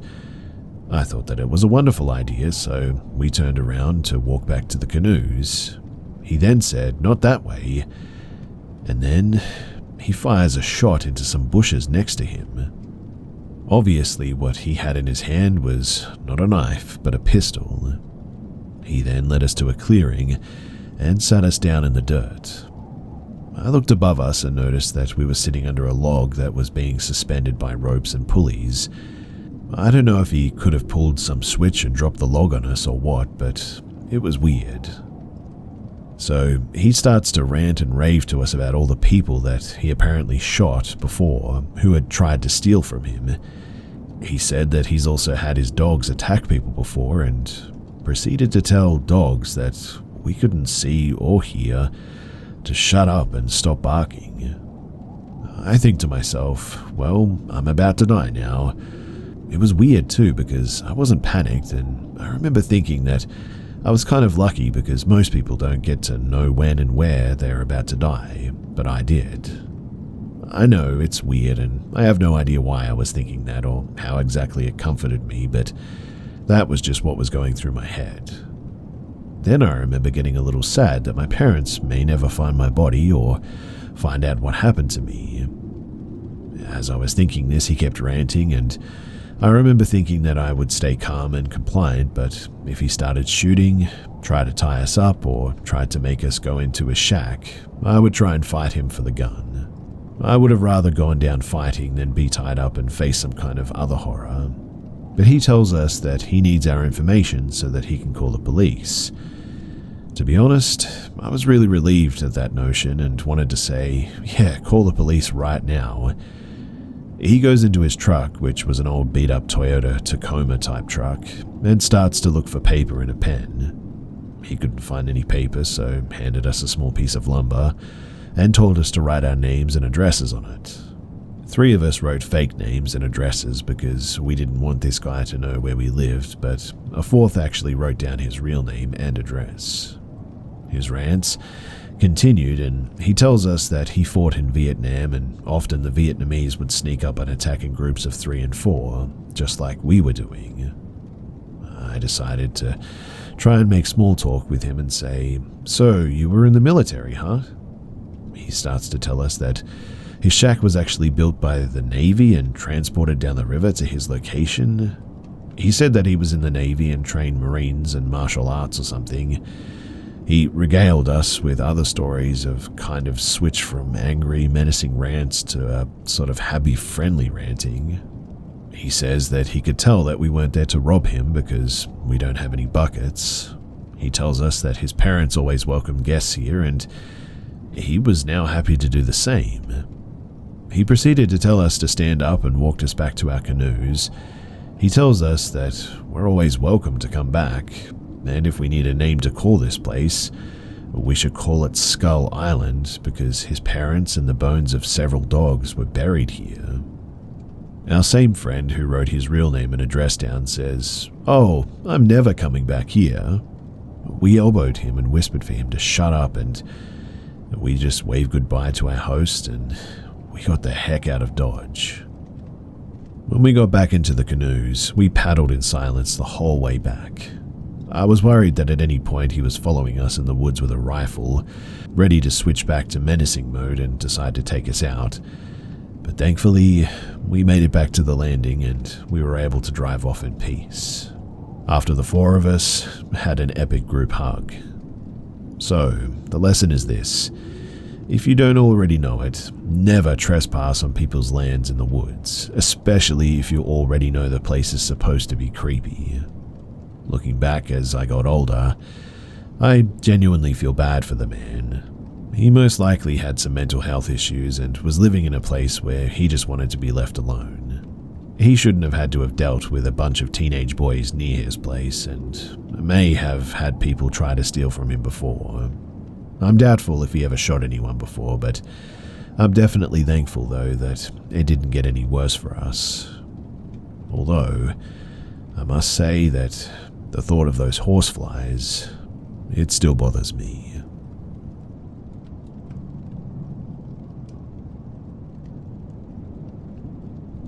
This happened about 20 years ago. I was 9 years old at the time, but my parents have also told me their side of the story on a bunch of different occasions, so that helps me to recollect it all.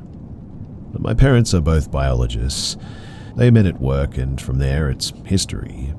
The place where they worked at the time was a government building dedicated to biology research used in government projects turned towards the public, meaning that they were the ones studying the environment and making environmental protection laws around their studies. This being a massive old government building, it always had a security guard present, day and night. During the day, these security guards would mostly just stay at reception and greet people, but at night they would go do their rounds and make sure that there were no intruders because of all the science equipment and computers kept in the building. And it was one of these guards that this story is about. Initially, he seemed like the nicest person. He was really nice to me, and frankly, all the memories I have from him before this were generally really good. He would greet me and talk to me in the nicest way every time that my parents brought me to work. He would make me paper planes, which he was surprisingly good at, and throw them around with me, and he would stay with me at the reception in the days that my parents had to work into the night. Obviously, for me, that would get really boring really, really fast. So he'd keep me company and entertain me. Mostly we would talk, play with the paper planes, and just watch TV. It all seemed nice enough for my parents to trust him with me too, which was probably their biggest mistake. One night, my parents had to work even later than usual. I think it was around 10 p.m. and they were still at it. So this guy, who was on the night shift, decided to take me around the building with him to do his rounds. We started on the top floor, checking all the rooms and the exterior part on the roof. Every room was so dark that I'd always stay a little bit behind and wait for him to turn on the lights. Then we stepped down to the second floor, where my parents' office and labs were. We checked the opposite side of the building, going into the labs with massive extractors, microscopes, and every kind of science equipment that you might think of. We walked down the stairs to the first floor, where most of the administration rooms were. I still remember seeing some maps on the walls and embalmed fish everywhere serving as decorations. First floor was all clear, so it was time to check the 2 basement levels. I thought that it would have made sense to check the labs on the right side first, as the left side had a flight of stairs at the end leading up to where my parents were. But for some reason, he decided that we should go check that side first. We checked all the labs, but I noticed that his pace was accelerating and he was starting to look and sound happier, excited even. Once again, we checked all the labs, all the corners from one end to the other, turning on the lights ahead of us and turning them off behind us as we left. When we got to the last area, he turned all the lights on and we went inside. There were 3 separate offices on each side of the lab, and on the first one he hurried towards the printer, opened it up, took out 2 pieces of paper and made 2 quick paper planes. And that was when everything changed. He picked up one of the planes, went outside of the office, and threw it towards the end of the room. Then he told me that the one he just threw was mine and that we could throw them around in here. I ran to the other side of the room to pick my plane up, excited to play with it, when suddenly the lights went off. When I turned around to check what was happening, I saw him getting out of the lab, turning the lights off and locking the door. I ran to the door, punched it and kicked it while screaming for him to open it, panic taking over me because of how scared I was of being in the dark at that time. Through the glass on the door, I could see him scurrying away in the corridors, turning the lights off as he went and disappearing after turning a corner. I'm pretty sure that everything that I felt and every shadow and creepy monster I saw in there while waiting was a part of my imagination because of how scared I was. I balled up against a corner and I could see shadows moving around in the dark. I could only cry, lost without knowing what was happening and why he was doing this. My parents finished work eventually, and when they did, they packed up their things and made their way to the lobby to pick me up and go home. When they got there, the security guard was at the reception, but I was nowhere to be found. They panicked, of course, must have shouted 100 times different cuss words at the guy, and I'm not sure how my dad didn't murder him right there and then. But when they first asked the guy where the heck I was and what he had done with me, he simply said that he had gone to do the rounds with me and I must have gotten lost somewhere. This is a building that would take you about an hour and a half to check from top to bottom, even if you're rushing, so must have gotten lost somewhere is not exactly helpful. They looked for hours without finding me. It was only when I saw a light far at the end of the corridors leading to the lab that I was in that I got the courage to stand up, rush towards the door, and start punching it as hard as I could. They finally found me there and made the guard unlock the door to get me out. I don't really remember sleeping that night, and if I did, it must have been out of exhaustion. But I know that I made my mum stay in the bedroom with me the entire night. I was just completely shook. Of course, my parents made a complaint against the guard, and when they did, and the guy started being investigated, he was fired and arrested. Not because of locking me away, where he probably hoped that no one could find me, but because he had been partnering up with other criminals to steal computers and equipment from the building to sell in some shady market, along with the information in the hard drives and make money out of it.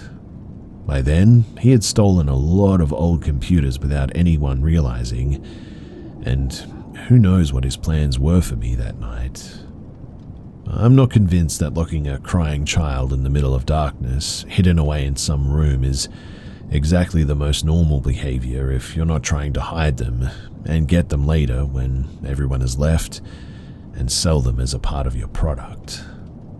Luckily, he never had the chance to do that because my parents never gave up. And I really, really hope that he never got to do that again with any other kid.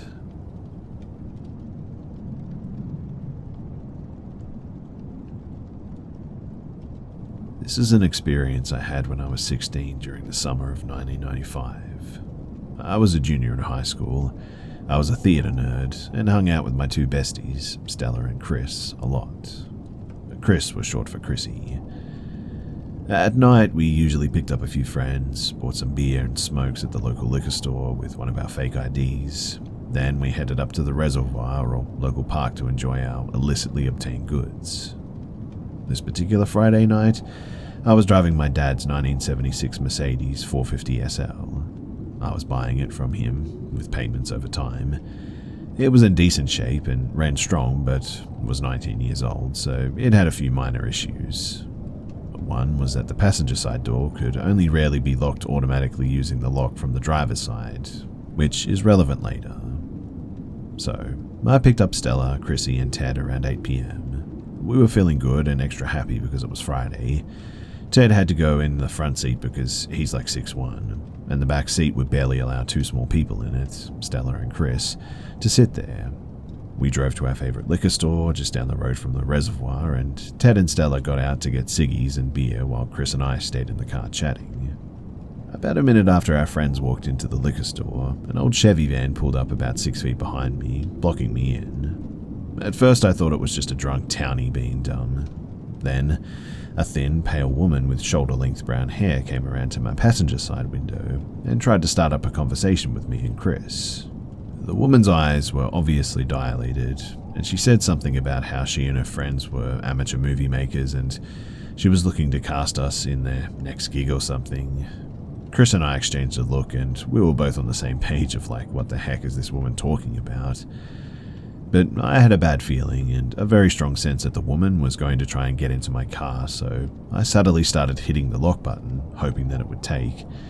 The woman just stood there, babbling at this point, and she put her hand on my passenger side door handle, but literally, the second before she tried opening the door, my sweet little Mercedes freaking finally obeyed my frantic tapping and locked the door with a loud click. The woman looked confused for a second. She tried the handle again, but my car was locked, and now I was scared and angry. I knew the curb weight of a 76 450 SL was about 4K. The Chevy van behind me may have been blocking me and had curb weight up on me, but he was top heavy.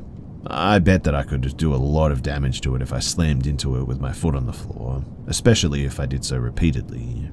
So I said very loudly, "Lady, take your hands off my car, step away. You go tell your friends that they need to move their van now because I'm going to floor it in reverse and tear it into your van like it's a piece of tinfoil." I turned my key and revved my engine. It purred like the sweet little gas-sucking powerhouse that it was, and my car swayed back and forth with each rev. I wasn't bluffing either, and I think the woman saw it. The woman's eyes got wide and she ran back to the van screaming, "Go, go, go, move." And as she was running back to the van, I saw a thin dude with long stringy hair running out of the liquor store towards the van too. He jumped in the back and the van peeled out, leaving a shower of gravel and grey exhaust in its wake. About 10 seconds later, my friends Ted and Stella came walking out of the liquor store. My adrenaline was super flowing and I was relieved to see them. Chris and I told them what happened and they shared their experience. They said the guy who went into the liquor store had just walked up past them and started rumbling about some random weird Jesus and Bible stuff to the clerk. He also said something to my friends about them looking open-minded and gave Stella major creeps when he looked her over. The guy at the counter had just listened for a few minutes while my friends waited patiently to buy smokes. Then the guy heard the revving and screaming and bolted out of the door. The clerk asked my friends if the man was with them, and they said heck no. He said that he thought that they were all together, or he would have told the guy to leave because he sounded crazy. so my friends bought the beer and smokes, and eventually they walked out. Obviously, we all thought that was pretty weird stuff, but to this day I'm so grateful that my door locked when it actually did. Whatever that woman and her friends wanted, I know for sure that it wasn't anything good.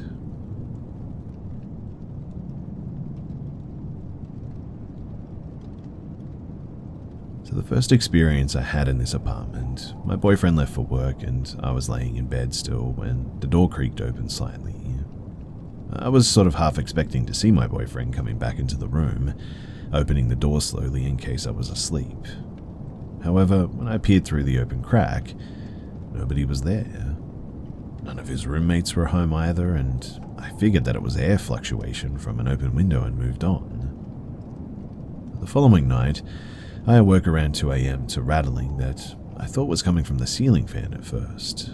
This rattling persisted, got increasingly louder, and then would stop. This pattern continued throughout the night. A few days later, the rattling began again. Still thinking that it's the ceiling fan, I rolled over and back to sleep. I woke an hour late to the door creaking open like before. I waited for someone to walk in or say something, but again there was nothing. The apartment was quiet again. It made me feel pretty uneasy, and I woke up my boyfriend this time to tell him. I finally calmed down after some time and started to fall asleep when I heard rattling, and when I opened my eyes, the door was shut again. I again woke up my boyfriend because at this point I was scared and sort of confused. We brushed it off eventually, figuring that it was my imagination or something. I have a history of sleep paralysis, so I've seen some pretty scary but unreal things from my bed at night. My boyfriend went off to work the next day and I spent the morning cleaning. Some items from previous tenants have been left in the closets of each of the rooms. It's a sort of touristy area, so seasonal employees and short-term stays are always coming and going, leaving things behind for the next person. I was reorganizing the linen closet, which had some pretty outdated bedding, when some items fell out of a folded comforter. I wish I was making this up too, because it seems so unreal and eerie. Of the items wrapped in this comforter, there was a Bible and an angel figurine, also some Tuscany vineyard-themed wall decorations. And I became pretty spooked considering the past few events, so I wrapped them back up and put them in the closet where I found them. I told my boyfriend and our friends about this that night. The name Shelby was written in the Bible, so I was wondering if any of them knew a Shelby at all. Nobody had, though. Out of curiosity, they removed the Bible and flipped through its contents. Highlighted scripture was found, only in the Old Testament, highlighting the punishment for sins. My boyfriend was reading these highlights to us while I sat at our table near our bedroom door with another girl from the apartment. I heard a quick rattle of our door again too, and then when I looked up, I could see the other girl that was facing the door had seen what I had heard. We stepped away from the door and stared in disbelief. "Did you see that rattle too?" she asked. I told her no, but I've been hearing that sound for the past week. That was 5 days ago now. Last night, my boyfriend woke me up, this time to ask if the noise he's hearing is what I've been hearing too. I listened for a second, and then came the incessant rattling of the doorknob. My boyfriend had been reluctant to believe all of this, but he couldn't deny it last night. It's getting colder here too, so we've been keeping our window shut at night. We're running out of explanations, to be honest. He got minimal sleep as the door rattled off and on all night again, and it frightened him quite a bit too. We messed with the handle ourselves to recreate the sound, and it's definitely our bedroom doorknob. It has the same sort of jingling sound. It has the whole apartment pretty spooked as well, honestly, but I'm just glad that all it seems to be messing with at this point is our door.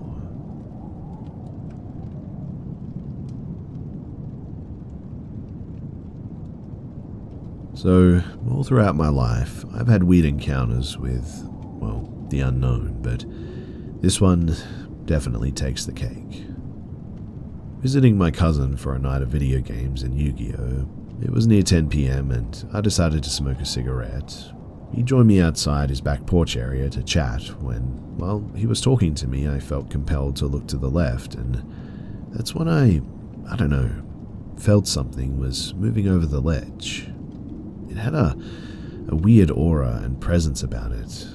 I know this sounds strange, but it was like it was ignoring me or didn't notice me because it continued to sort of move along the top of the ledge in a direction where eventually it would reach the opposite stairs and the path to the neighbor's north. But that's when it just stopped. It just stopped and turned itself directly facing me. I could immediately tell that it was looking at me, and I just sort of looked back. But being able to get a clear view of it now, it was a dark figure, but it had to have been at least 8 or 9 feet tall. I really don't know how long it was, but then suddenly my cousin said shakily, "Hey, oh my goodness, what is that? We need to get out of here." And as he opened the door to the house, my cousin is a big dude, by the way, and really isn't frightened by much. I kept looking at it, backing up, and until finally I shut the door. My cousin and I were in complete shock, but he went to grab his firearms, and we waited and turned the lights off, eventually going to bed with no other problems. To this day, I still don't know what that was. In other circumstances, were I alone, I would have thought that it was just a hallucination or my eyes playing tricks on me, but the fact that my cousin saw it too means that whatever it was actually there. And it was enough to scare us to the point where we felt like firearms were something that we needed to defend ourselves with. It was scary, and it's definitely something that I won't forget anytime soon.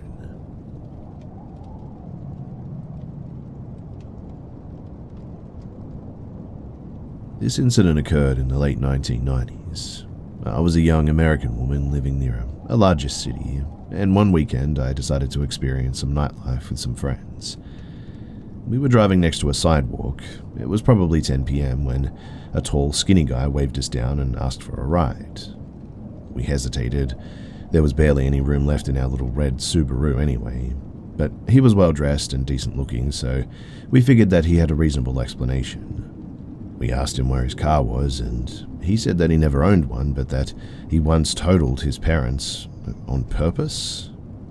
We thought that was a little weird, so we jokingly asked him what he had against his parents.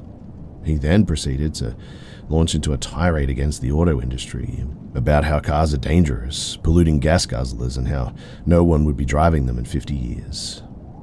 He finished by saying that he'd been contemplating slashing our tires. He patted his coat pocket, implying that he carried a knife, once we let him out, but we were such nice girls that he couldn't bring himself to do it. By this point, we were all pretty scared, obviously, so we politely asked him if his destination was close enough for him to be able to walk the rest of the way, especially given his burning hatred for car travel. He shrugged his shoulders and mumbled something, and then he abruptly exited the car before we had even come to a complete stop, mind you. We drove as fast as we could. We all just went home after that, and luckily, none of us ever encountered that dude again.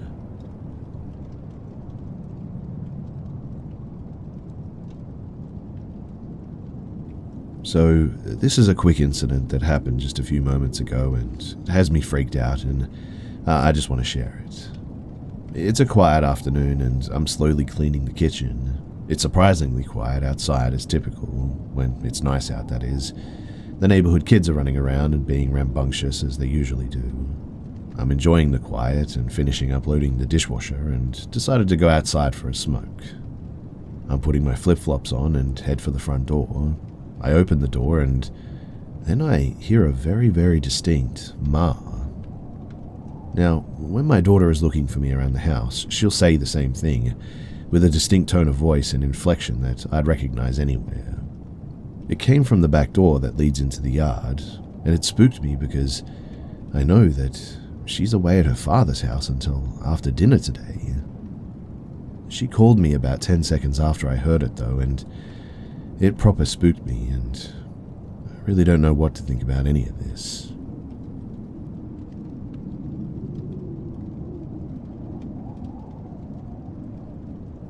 To Today I share this as a 36-year-old man. You'll have to bear with me too, as the details of this story are a bit vague and also a bit of a blur, but I'll share what I remember. In the summer of 1993, I was in the first grade. My parents had been divorced for many years, with my mother having sole custody. As a child, I barely remembered my father, but he would make his brief appearances or send gifts on Christmas or my birthdays. But seeing my dad always made me happy, as I was far too young to comprehend the complexities of a battered relationship or marriage. And after school one day, I was shocked to come outside to see my father waiting for me. My grandma usually picked me up from school, but never my dad. He had a small black car, a Beater. He always seemed to dress nice, suspenders and slacks, hair pulled back in a tight ponytail. I remember getting into his car and smelling what I now know as an adult to be clove. I later gathered that he had a habit of rolling his own cigarettes and gained that he must have been in a clove phase. There's a bit of gap in time here that I really can't remember, but it's now nighttime and I'm watching the fluorescent lights from miscellaneous stores fly by my passenger seat window. A gas station I can't really remember, Braum's ice cream at an intersection, and more time loss. I'm now running around with another kid, in and out yellow-lit apartment corridors. Some doors are open and we go into one. There are kids in a back bedroom playing Sega. I watch as Sonic zips through loops and listen to familiar music that momentarily makes me feel safe. But then I suddenly realize that I'm very alone with complete strangers and find my way back outside. There's another gap. My belly is full from beans and burritos, and I'm looking down a very dark hallway in my father's apartment. I'm standing next to an aquarium giving blue ambient light that sits on my face. I want to go home. Something just doesn't feel right all of a sudden. In an attempt to comfort me, my father gives me a toy flashlight that projects the Batman symbol. I shine it down the black hallway. The cheap plastic of the switch fidgets and stubbornly slides, clicking on and off. My father is on the phone and he's upset, voice raised. I apologize for not knowing what happened next, but I can confidently say that I was safely returned by my father. My mother had no idea where he lived, and he would sometimes drive around at night in efforts to find the mentioned landmarks to trigger my memory. I haven't thought much about this until tonight, and it really made me feel wrong and uncomfortable, everything that happened that night. In hindsight, I was definitely being kidnapped. I really don't know the full extent of what was going on, but something just told me that something was wrong. As you may have guessed too, I don't really have a relationship with my father anymore, and who knows, maybe that's for the best.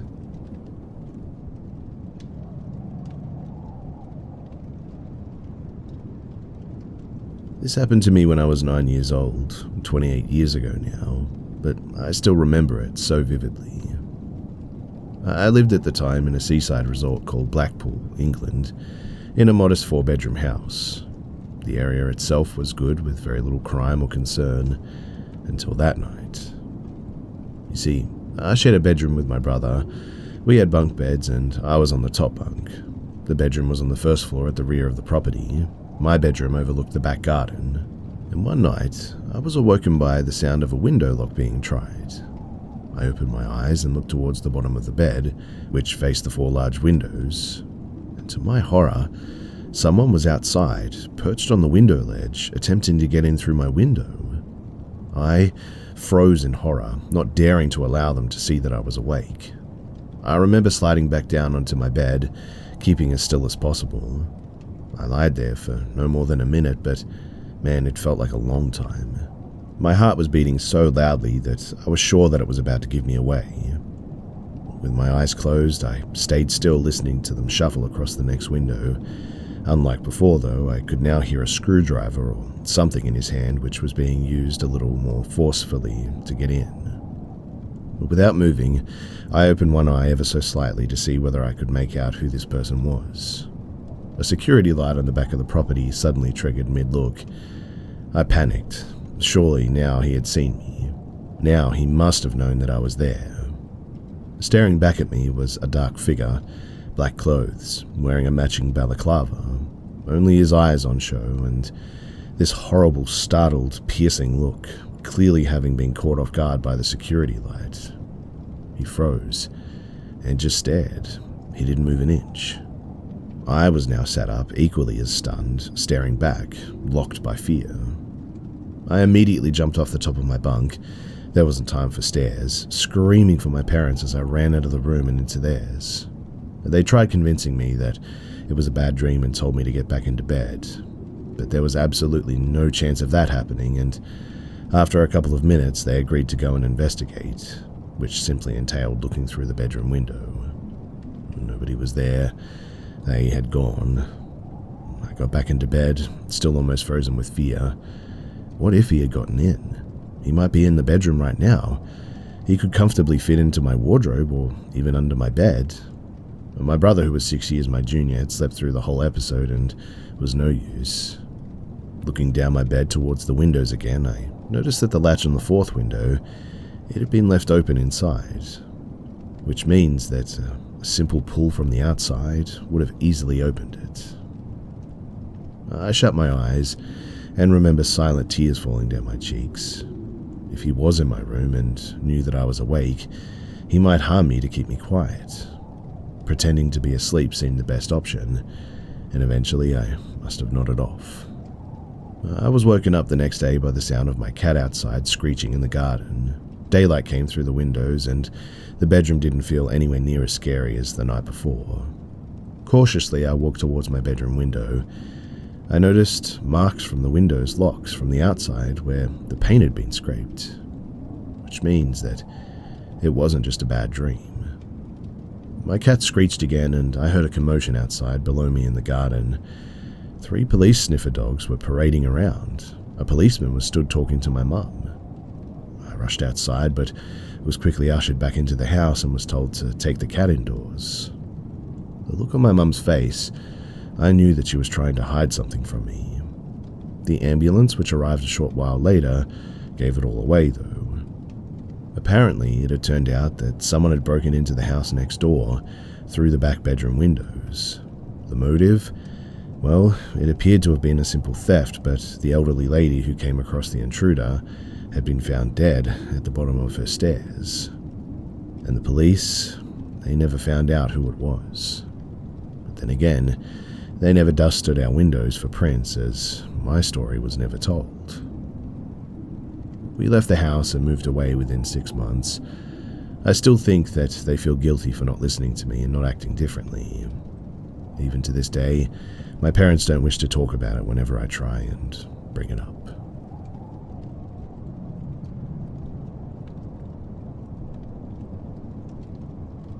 In respect for my best friend, whose life was, to say the least, a complete mess as a child, I've been keeping this story inside for a very long time. I'm going to be completely honest, I've never even spoken a word to my mother before. At first, it was fear of getting social services involved. Then, after they got involved anyways, I guess too long had passed, and I just figured that she never really would benefit any from knowing. This all happened when we were 11 years old. I'm 29 now. It all sort of feels like a surreal dream, to be honest. This feels like the appropriate place to get it out, though. Names have been changed, of course. So, when I was in elementary school in Canada, that's K to 6, I was an awkward child. I have high-functioning autism, and while my grades were great, my social functioning was lackluster. Still is, if I'm honest. This left me with a fairly small, very colourful group of friends. 2 of the closest being Jessie and Katie. Now, I came from a fairly overprotective household. My mother watched me like a hawk, and thus I was a naive kid. I didn't really understand that a lot of the oddness and dysfunction that would come out of my 2 friends had to do with problems at home. We were never allowed at Katie's house. I think her mum was extremely overweight to the point of hardly being able to move anyway, and she was embarrassed of it. Jessie's house, however, was only a few blocks away from the school, and we ended up there a lot. Her parents were divorced, and her mum was deaf and mute. My mum and her would communicate through notes, and when I would go over, I would hand them to her, and while she at first would always seem slightly erratic, there were no real red flags. When we first started going there, Jessie's mum was living with her boyfriend, as well as her boyfriend's parents. Everyone in the household was deaf with the exception of Jessie and her younger brother, but both of them had limited hearing. I think for the first year or so that they were there, the boyfriend's parents kind of kept everything from getting too out of hand, but it was pretty clear that it was a dysfunctional household.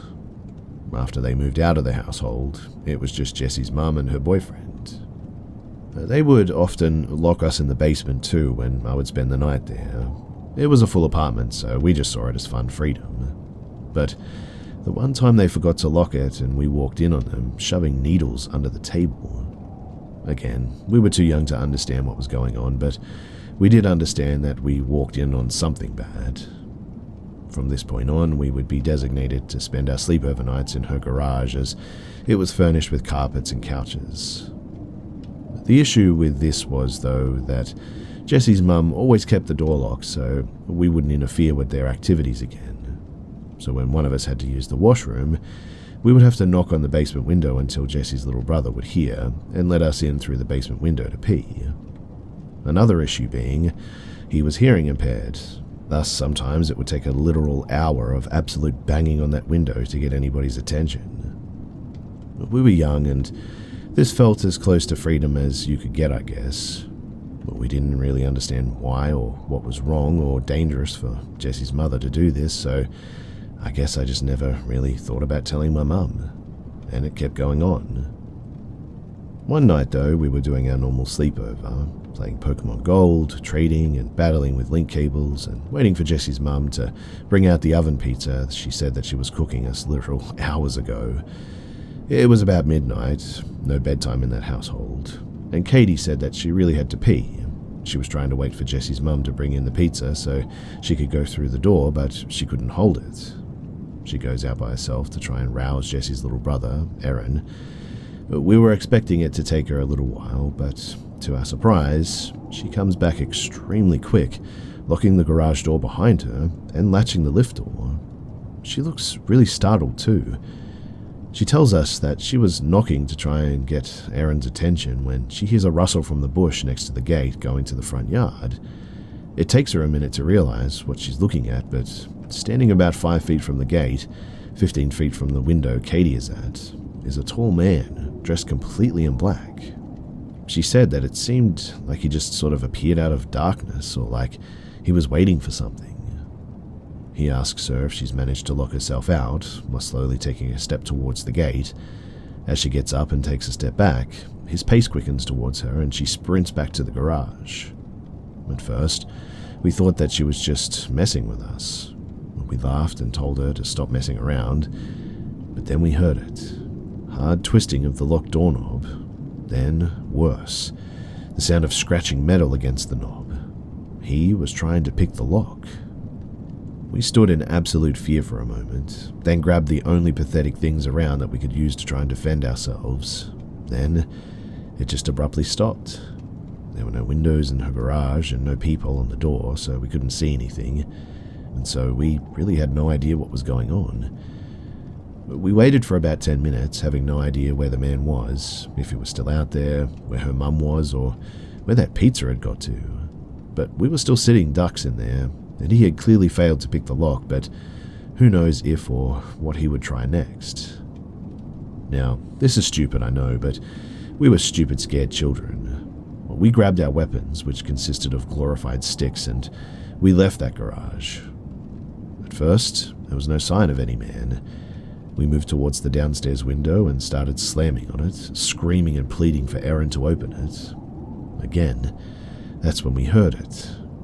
It was almost a sort of sing-song, mocking voice that rang out. Well, hello again. 3 men this time, all in black. The one in the middle had spoken. They made a move forward.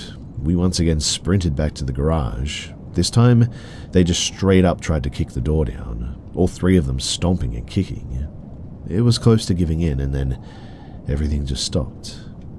Jessie's mother had come out of the back door, pizza in hand, and startled them.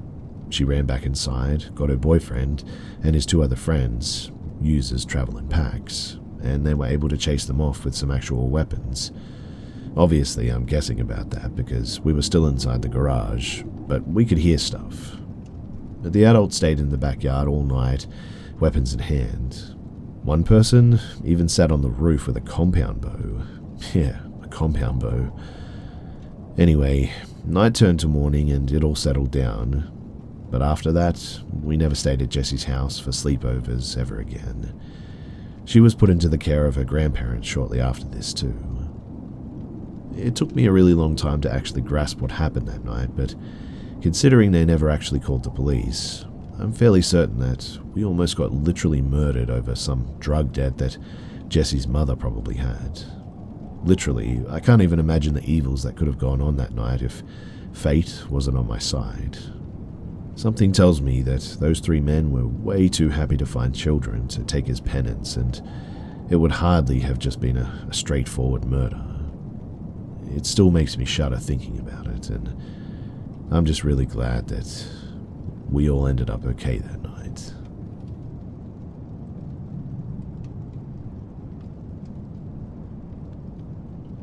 In Mexican folklore, an archetypical witch is the lechuza or owl witch. It is said a lechuza makes a pact with Satan or other evil spirits in order to gain this ability. They're often portrayed as older women, and it is said that he removed her legs and hide them while they're out in owl form. As a child, I was told legends by my maternal grandmother who swore encounters with witches. Luckily, I didn't have any encounters, at least not until my adulthood 2 years ago. I was in Mexico in my dad's hometown, a small town of maybe 9,000. Our house in Mexico is pretty far away from the main town at the very end of a long dirt road. To the left of the road is small traditional houses, and to the right is a deep gully or trench, which was once a river, I think, and on the other side of the gully is the woods. It was around the time of the town's festival, which was an excuse for the adults to get drunk, and in the town's plaza, while the kids played at the fair.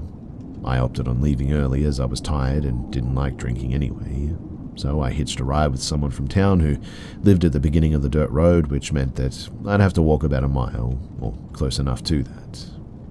So 10 minutes into my walk, I heard what sounded like birds and assumed the birds nearby in the trees were settling down for the night.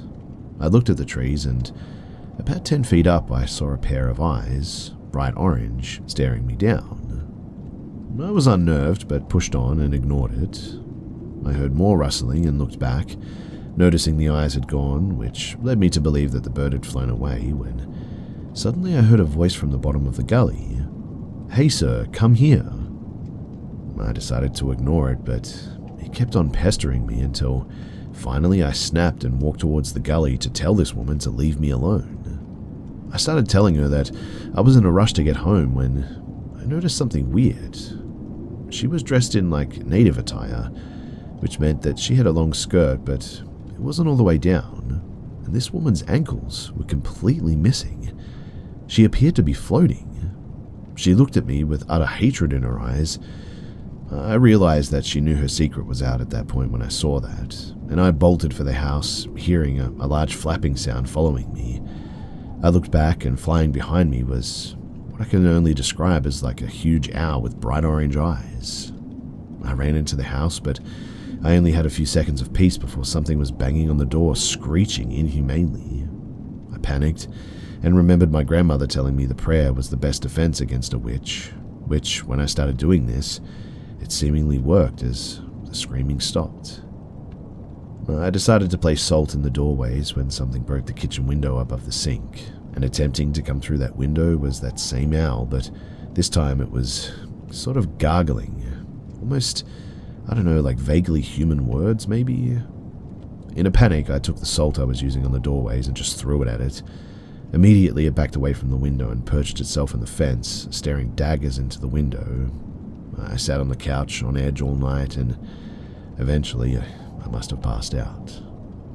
The next morning I woke up hoping that it was all just a horrible dream, but upon entering the kitchen I saw the glass from the broken window, and when I stepped outside I saw large scratches on the front door. I walked over to the fence where this owl was perched, and on the fence and the floor surrounding it was what looked like blood. Unnerved, I started sweeping the glass out the front door when I saw her, an older native woman across the gully among the trees, staring at me. Her face was covered in what looked like small cuts with little bits of blood, as if she had been assaulted by tiny shards of glass. I knew that this was her, and I stared her back down until eventually she just sort of retreated into the trees, and after that I never saw her again. Every time I go back, I still place salt in the doorways and pray as soon as I enter that house. Often in that house, I feel watched too, and other people who stay there report voices outside and stuff on the roof, and in any case, like I said, I haven't seen anything again after this, and hopefully I never will.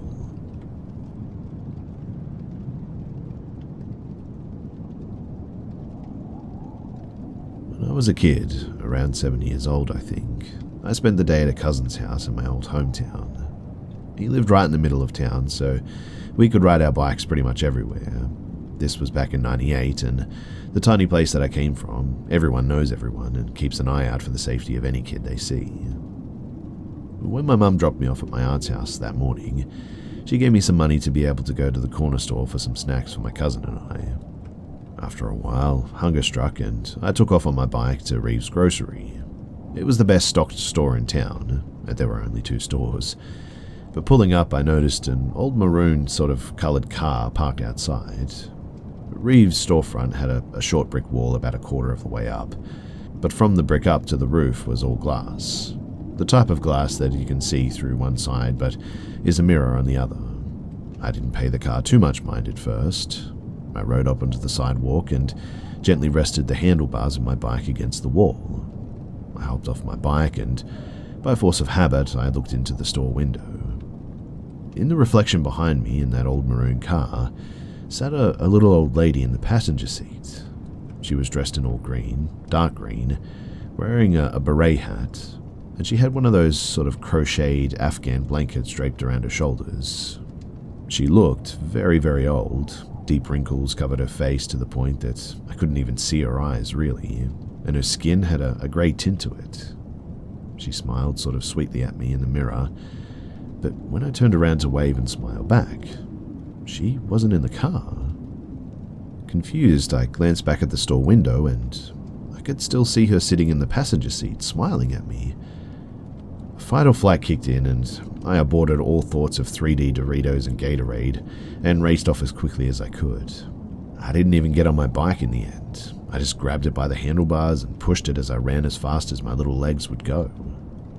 Looking back on this whole thing, the little old lady really seemed to me no harm.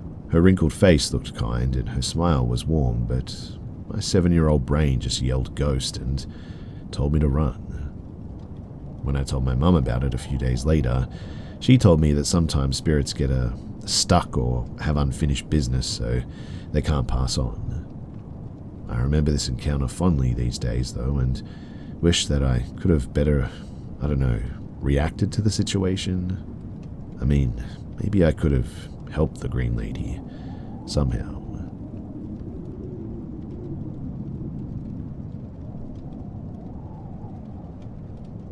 So, I know that this is a bit of a strange one, but it's just never sat with me right, and I feel like sharing it.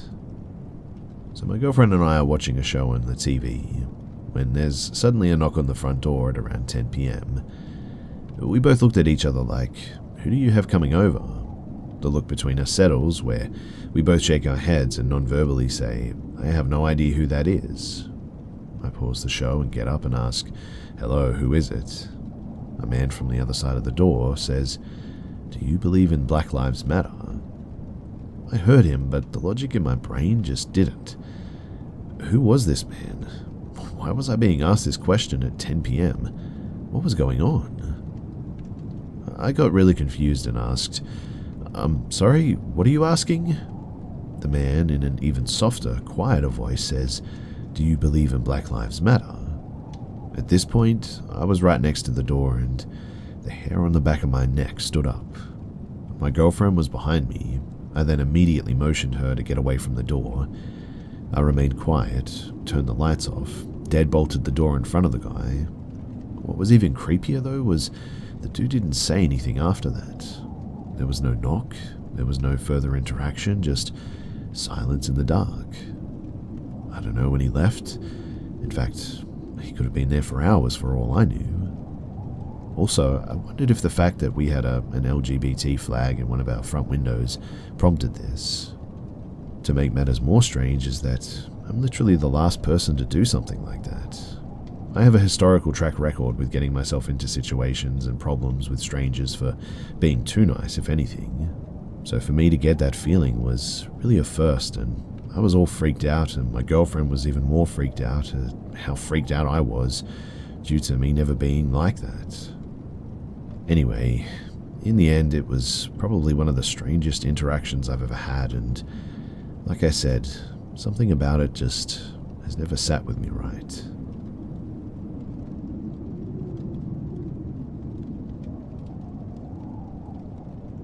One day when I lived in a house near the woods, around 10 a.m., I was sitting on my back porch deck. My dog was with me, as well as about 3 or 4 of my cats. I was home alone and it was a quiet weekday, and my neighbors were gone to work. While I was sitting there quietly on the deck, all of my animals started looking around the yard, sort of panicked and startled, hiding and whatnot, like they had heard something coming. I sort of just sat there looking around and listening to see what they were reacting to. After several seconds, I started to hear what sounded like a humming sound. Then, it seemed like it was coming closer and sounded more like buzzing. By this time, my pets had ran and they hid and were nowhere to be found. The sound moved closer though and seemed to be sort of floating in the air, moving at about the same pace of a person walking quickly.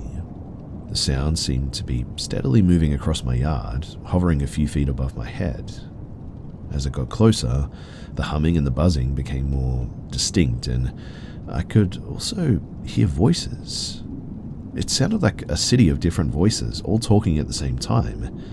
I heard it perfectly clear as it moved overhead past me, and the sound sort of faded as it went into my neighbor's backyard. Thankfully, it didn't pause or stop, and it took several minutes before my pets decided that it was safe enough to come back out from hiding. It was just a really weird experience, and if it hadn't have been for my pet's reaction, then I probably would have just thought that I was tripping or something. I felt a little uneasy after that too, and gathered my pets and went back inside. I haven't heard anything like that since or before that either. Thankfully, I didn't see anything attached to the voices. It was just a ball of traveling voices floating through the sky. Weird, I know.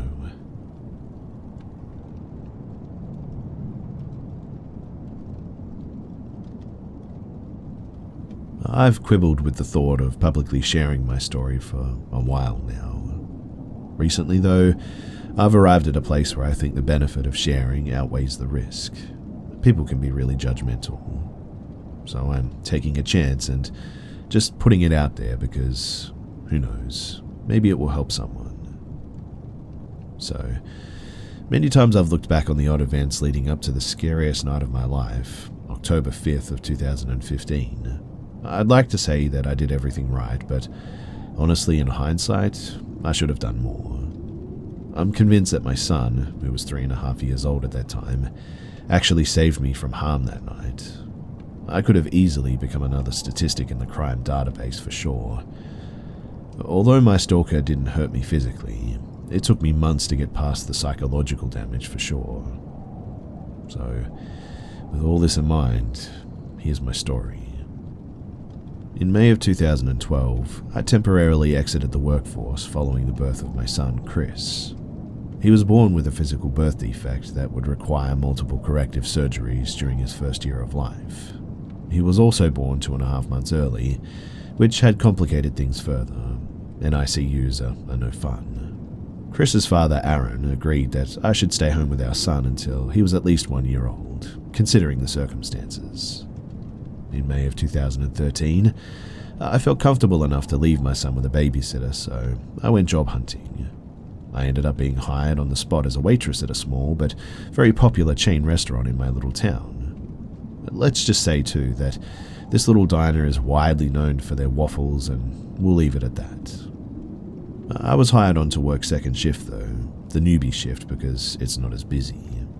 After 2 months, I had worked my way up to the first shift. The breakfast shift is the moneymaker. By the summer of 2014, I had long built off a clientele of regular customers that enjoyed my service and tipped me well.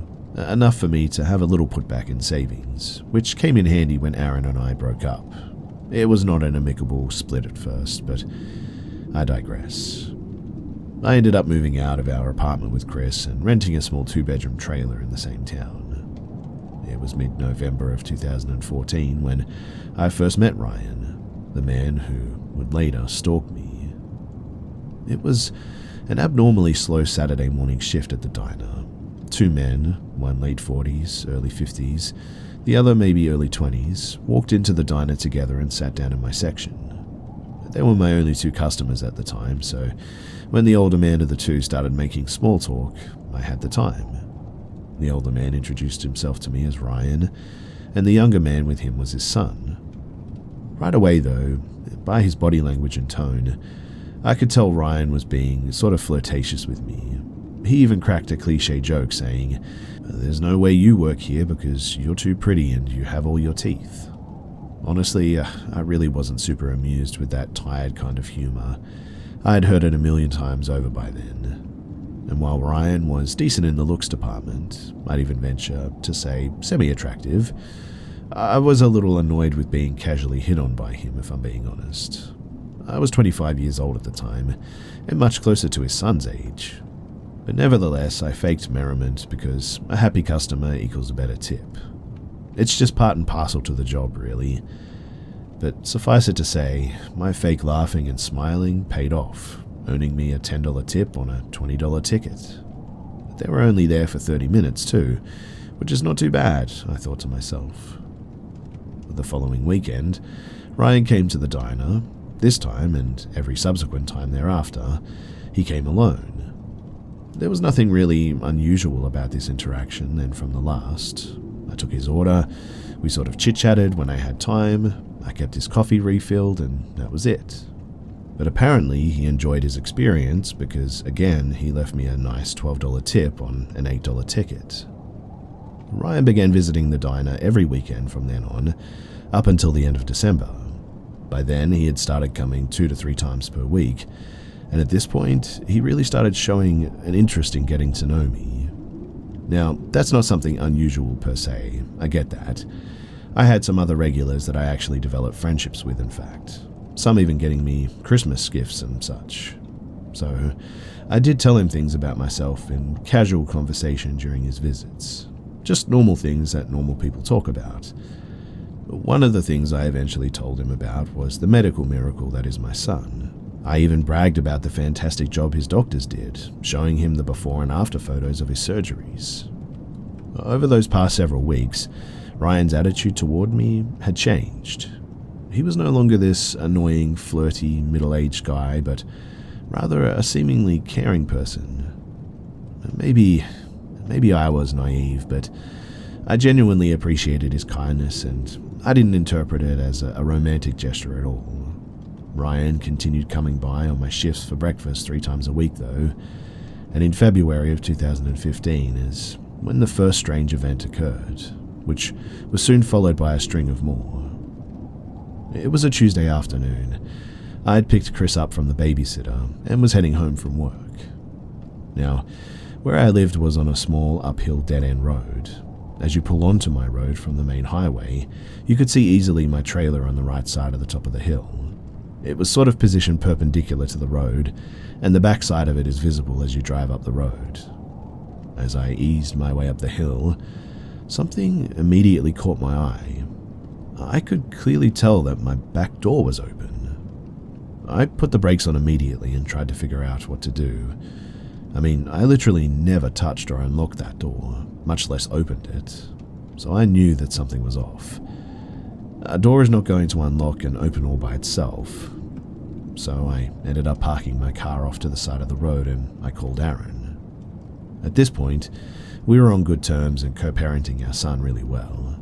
Aaron came straight over and checked out my trailer, while I remained back in my vehicle with Chris.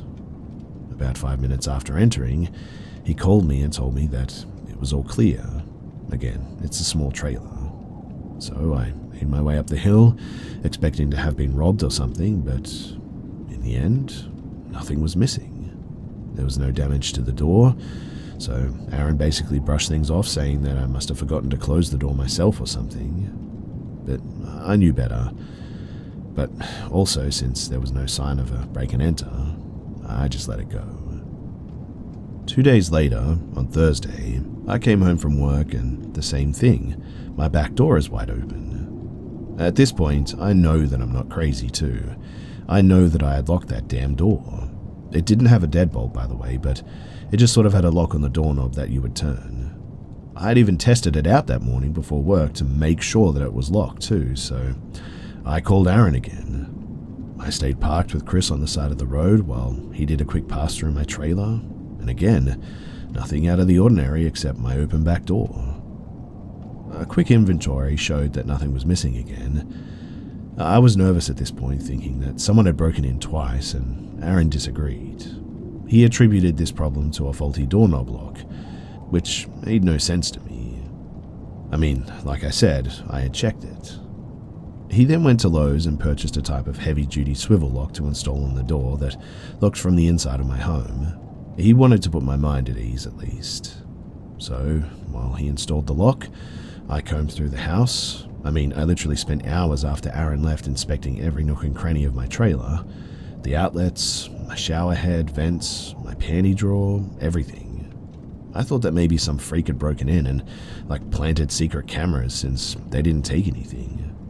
But I didn't find anything amiss, so I just begrudgingly let it go. 2 days after that, so on Saturday afternoon, I'm off work heading uphill on the road toward my driveway. My son is spending the weekend with his dad, so I have the house to myself that evening. A wave of relief washes over me as I see that my back door is still closed. Now, I don't know why I decided to do this, but something compelled me to actually inspect the door up close. I needed to also make sure that it wasn't tampered with. And to my horror, I discovered that it had. There were pry marks along the edge of the door jamb. I immediately went inside and unlocked the door so that I could open it and inspect further.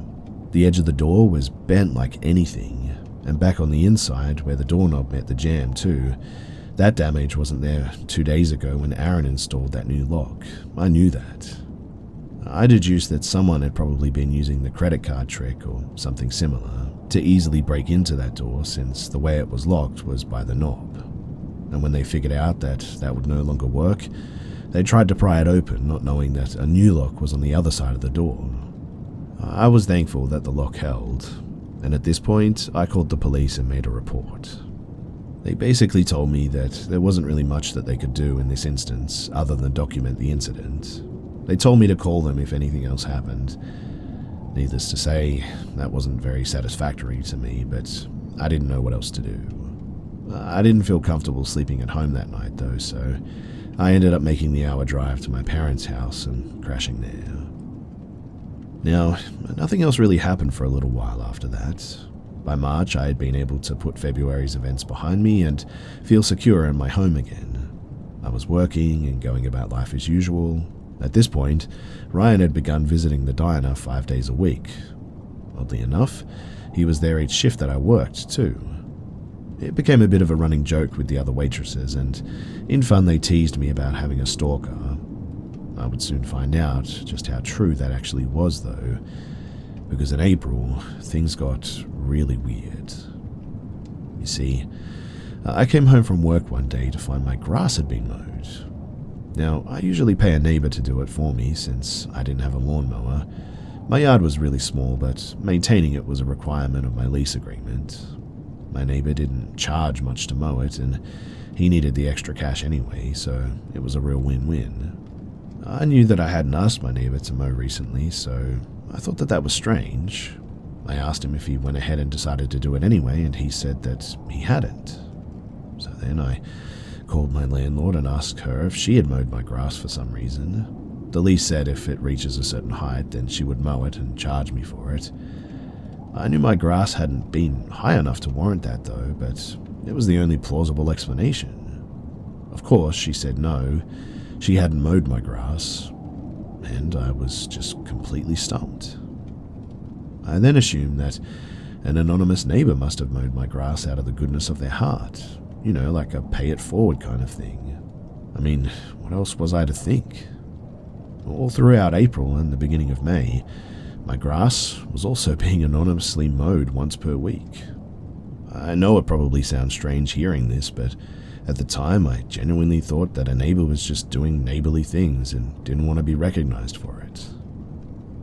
Now, on May 5th of 2015, Aaron and I decided to take Chris to the zoo. When we get back from the zoo late that afternoon, we discovered that my front door was cracked open, which was really annoying. But my front door did have a deadbolt, but I must have forgotten to lock it, which was really stupid of me, I admit. You can imagine how upset I was due to my back door being tampered with multiple times back in February too. I just didn't understand why this was happening again. Like all the other times, nothing was taken. My belongings seemed untouched. Yes, I was feeling targeted, but I didn't call the police because I felt like I technically had nothing to report again. There was nothing stolen or vandalized, just an open front door. So I just let it go again. 2 days later, though, I would discover the depth of things. May 7th, 2015. It was one of my rare days off. I was at home relaxing when the diner called me. I answered thinking maybe my boss wanted me to come into work. It wasn't my boss, but my coworker, Celia. She stated that someone named Mary called the diner asking to speak to me. Mary had apparently asked for me by name. Since I wasn't at work that day, Mary left her phone number and requested that I call her as soon as possible. I thanked Celia for relaying the message and ended the call, sort of perplexed. I didn't know who Mary was, but out of curiosity, I gave her a call. Mary ended up being Ryan's estranged wife. I didn't even know that he was married. She informed me that Ryan had a nervous breakdown while they were arguing earlier. He started raving like a wild man about how my name is a better girlfriend than she is a wife. He told her that we were in love and that he had been taking care of me and my Down syndrome son for months. My son doesn't even have Down syndrome, by the way. My son is not mentally impaired. She initially thought that it was all just crazy talk, considering his mental state. He mentioned where I worked, though. He said that we were going to get married. He said that I had asked him to adopt my son. He said that he was going to run away with me in order to get away from her. He even told her that he had started visiting after following me home one day. When he said that, Mary knew that something was very wrong. Ryan had somewhat of a history with mental issues, and Mary was used to him weaponizing things to hurt her feelings during arguments, even if those things are lies. But she said this time was different. She knew that he had started frequenting the diner, and red flags went way up for her when he admitted to following someone home. So she decided to call the diner to see if anyone by my name worked there. When Celia confirmed this, Mary perceived the possible danger and she left me her name and number, requesting a call back. Obviously, my head was spinning at this point. While things were finally starting to make sense, I was still gobsmacked. At one point in the conversation, Mary mentioned my grass being mowed. Yeah, Ryan even flaunted the yard work that he did for me in her face. It was all very strange and very surreal. Basically, Ryan had been obsessing over me for months. He became delusional and had created a whole relationship between me and him in his mind, and it was all just in his head. And obviously, he was the one that was breaking into my home when I was gone. The visits, as he said. Why he did it? I still haven't pieced that 100% together. Because, he never took anything. I imagine that he was mowing my grass because that was his little way of taking care of me. Anyway, by the end of the call, I decided to go to the police department in person to file a report about Ryan. I thought at the very least that this is harassment and I needed to document it. Maybe I could get a restraining order after all. Mary offered to provide an official statement to the police as well, to which I thanked her. The PD took our statements and the harassment complaint was filed. Although I couldn't get a restraining order based off my statement alone, I had no proof after all. The officer did assure me that he would personally go and talk to Ryan. I then went straight to the diner to inform my boss, Chase, of the situation. Now, Chase took this very seriously. Just that morning, a third shift waitress actually brought up to Chase how a man came into the diner very early, around 4 a.m., and this man was trying to get her to tell him which days that I'd be working that week. She told Chase that it made her uncomfortable, so when I told Chase about Ryan, he went back and looked at the cameras from that morning. And sure enough, the man that was bothering third shift for info about me was Ryan. So Chase initiated the process through corporate to get a permanent ban on Ryan from the diner. It was approved at a later date. Now, I was scheduled to work the following day, and obviously I was nervous throughout my entire shift. But thankfully, Ryan didn't show up. Nor did he show up the following day, or the next day after that.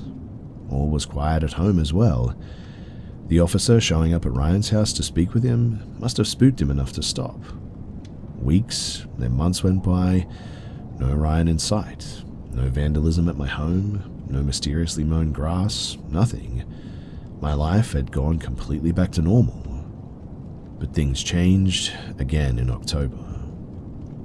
October 5th of 2015. It was around 8 p.m. My son Chris fell asleep on the couch while watching a movie. I had dozed off as well until I heard a very light knock at my front door.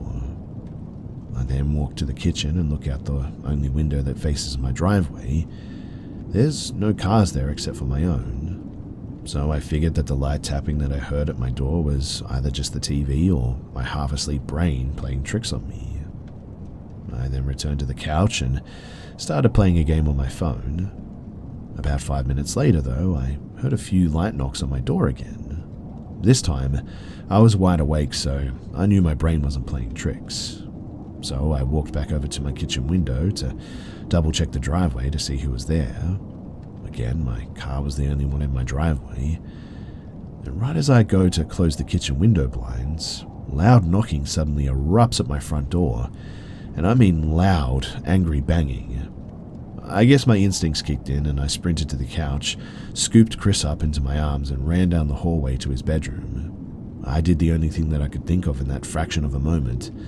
He was groggy and confused, but he listened to my instructions. Get under your bed, stay under your bed, and don't come out until I tell you to. I then ran to my kitchen and grabbed a knife while dialing 911. I actually screamed at the door that I was calling the cops in the hopes that it would scare whoever this was away. I positioned myself at the end of the hallway which connects my son's room to the living room. This way I'd have a clear view of both the front door, in front of me, and my son's bedroom doorway behind me. As the operator picked up my call, the banging on my front door was getting even louder. 911 said that she was dispatching police right away. She instructed me to stay on the line until they arrived. About 12 minutes into the call, the banging got even more violent, rattling pictures off the wall. I thought for sure, too, that they were about to break my door down at any moment. 911 asks me where I was located in the home, and I told her. She asked me if I could hide somewhere. She told me not to put myself in danger. And in that tiny moment, I felt enraged. Heck no, I'm not going to hide. I'm not taking my eyes off my son's bedroom under any circumstances. Where are the cops? I said. And besides, I lived in a small trailer, and the only hiding place for an adult is like in my bedroom closet. I'd easily be found, so I just erupted over the phone. Look, lady, I'm a single mum. I have no man, no gun, and no place to hide. If he breaks this door down, what am I supposed to do? Throw this knife at him? Where are the cops? She assured me again that the cops were on their way and to stay on the line. More banging, but this time it moved to the actual side of the trailer.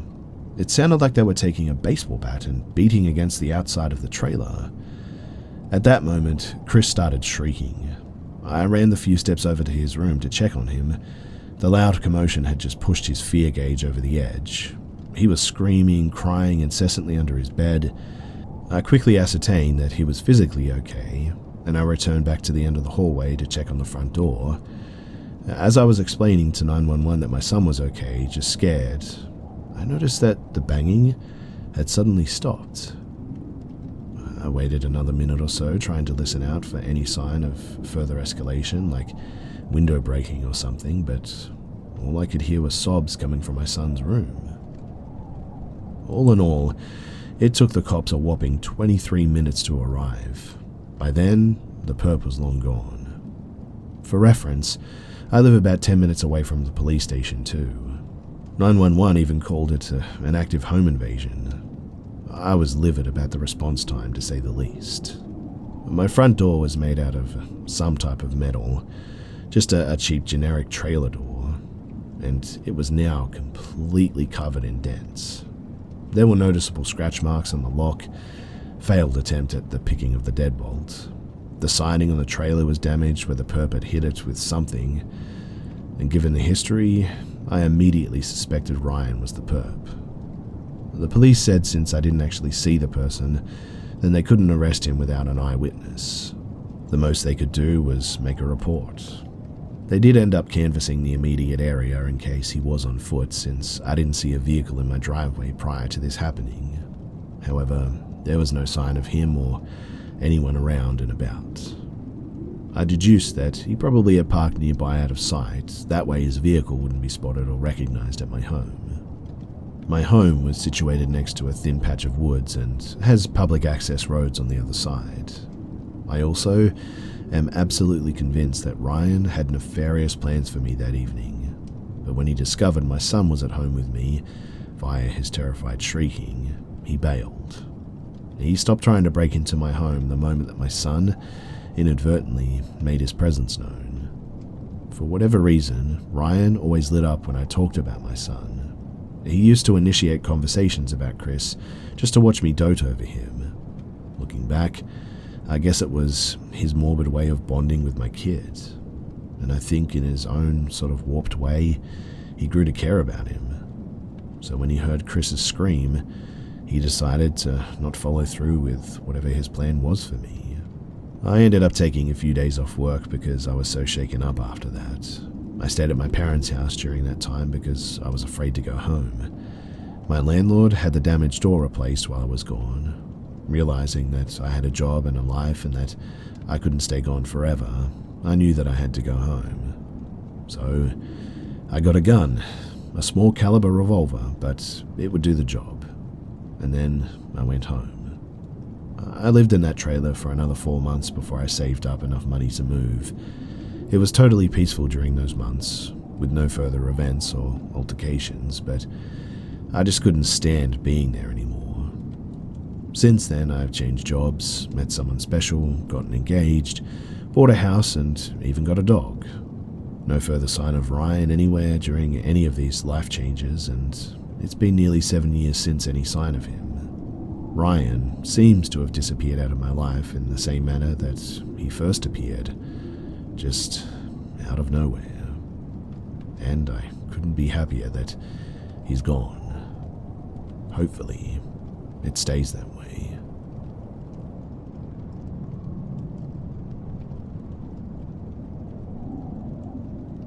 So, I'm wondering if anyone has seen the people with unworldly large smiles or mouths.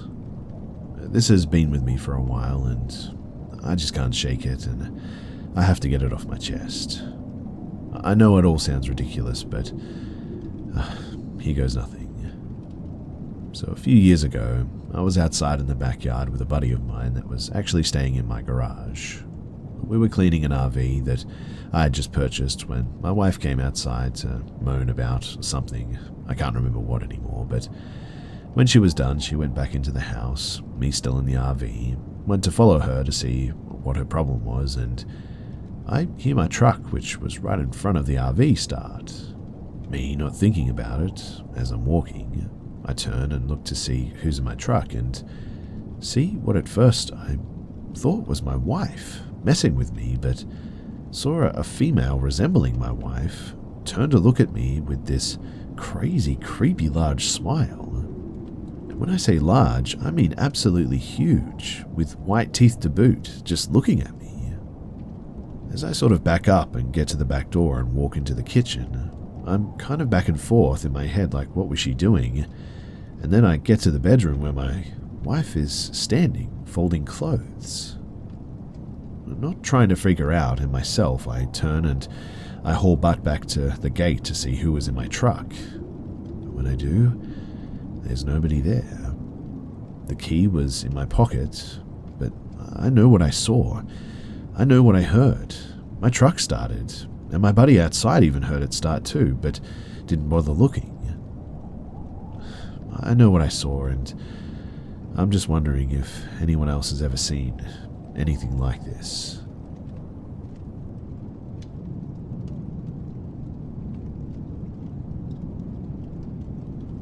This takes place about 7 years ago when I was 17. For context, I'm a pretty small and weak girl who only lives with my brother. My parents live in a different state. Also, please note too that I won't be using anyone's real name. So, it was winter time, the last period before lunch break, and I was looking forward to going out with my friends, since my high school allows us to leave the campus for lunch.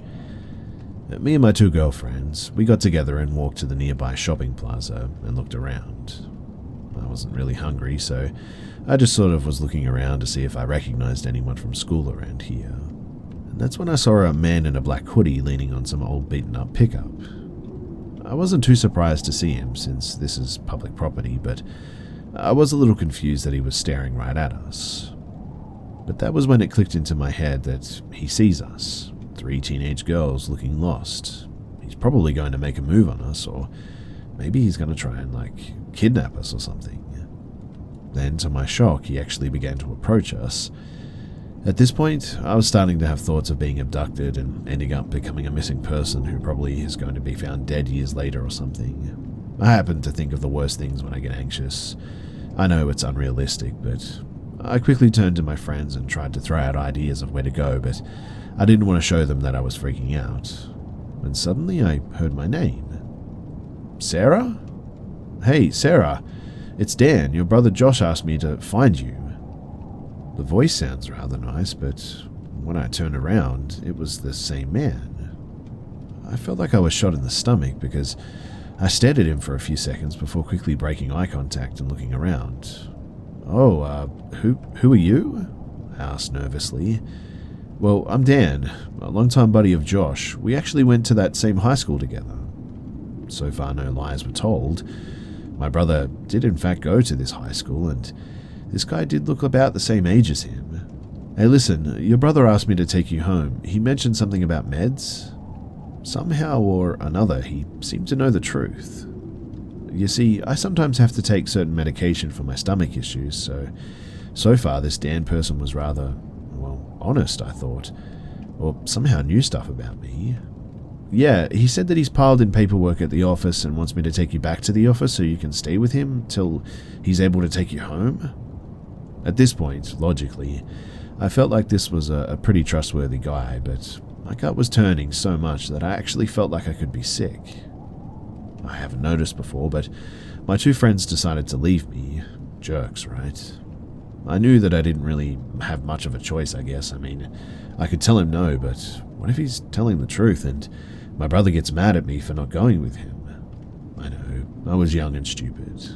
And sure, I had a phone, but my brother turns his phone off at work. Or maybe if I tried to run and he grabs me, this might make a whole scene, which I honestly hate doing. So the only option that I really had, well, I thought so at that age, was just to go with him. So I took a light breath and accepted to just go with him. I got into the passenger seat and noticed that the car was kept rather clean, but the windows seemed almost like they were tinted from the inside. Dan turned his car on, which gave off a really nasty old car struggling sort of sound before turning on and drove off.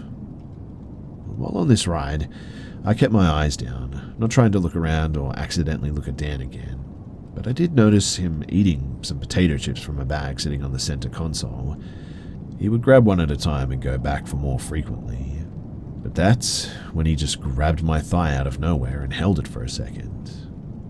To make this worse, I was wearing some fairly short shorts because I can usually take the cold weather, so my upper thigh was visible while sitting. I stared at his hand for a second, feeling my head beating faster before he let go. "Oh, shoot, I'm sorry. I often keep my chips on the passenger seat," he explained. But I didn't say anything. I just went back to staring at my phone, not even fake texting. I was too scared to look at him. After maybe 10 minutes of driving, I finally looked up, seeing an unfamiliar road before he pulled up onto a trailer park. "I hope you don't mind. I just got to grab something before going to your bros. Come on inside. It gets really cold out here." No thank you. I'll be fine here. I actually need your help too, so come on in." He didn't look it, but his voice was almost demanding. I really didn't want to get on his bad side, so I agreed and quickly got out of the truck and followed.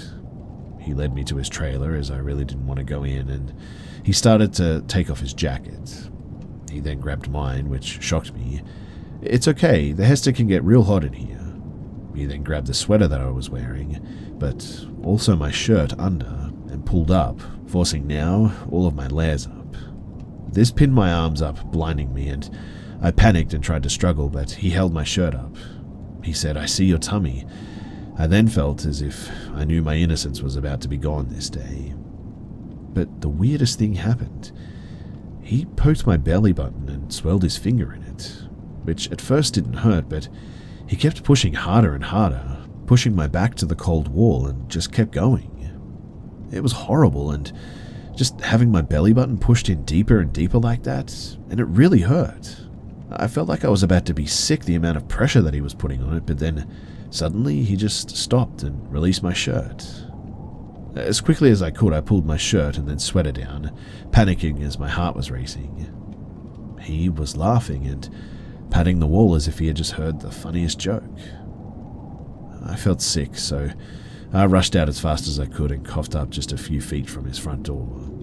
Dan rushed out and tried to explain himself, but I jumped away as fast as I could. Breathlessly, I just said, I can't, or something like that. Maybe I'm sorry, I can't, and I just begged as I fled the scene.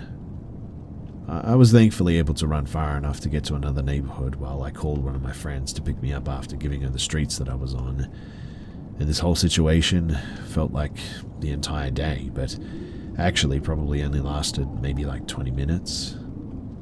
I did speak to my brother about this, and he in fact did send Dan to get me. I never told him about what happened, and I fear my brother might take Dan's side if I did, but all that matters is that in the end I was okay and able to escape something that definitely could have gone a whole lot worse.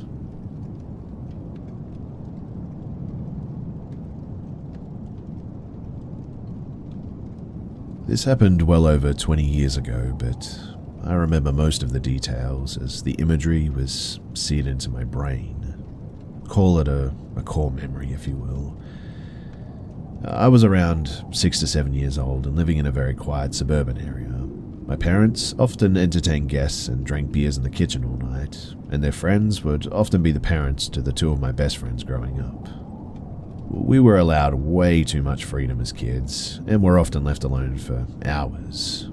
Normally, we'd be just in the backyard playing since it was lit at night and enclosed by a tall fence, but it had rained hard that day, possibly still raining at this time too, and we weren't allowed out. So we tried to play hide and seek in my bedroom. We were not very inventive. In any case, to make the game harder, the seeker couldn't turn on the bedroom light and had to rely on the hall light and the very dim street light that comes in through one of the windows. As a hider, I immediately threw myself into the half-dozen pillows on my bed and hoped that they would conceal me better than my other hiding friend. No idea where he ended up. Soon enough, too, I heard the door open and could just barely see the hallway light coming in from between pillows. Way too many seconds passed without a sound, no rustling or signs of seeking, and so I peek out from my hiding spot to find myself completely alone in the room. That was strange.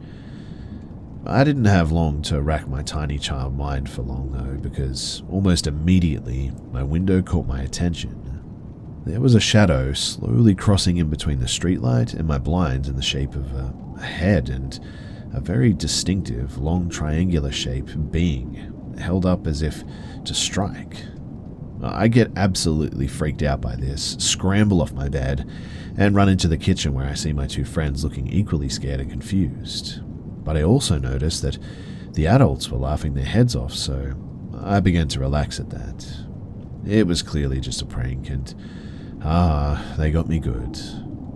Wait, who had the knife? I ask, as I realize that someone could have gotten hurt since they were pretty darn buzzed at this point.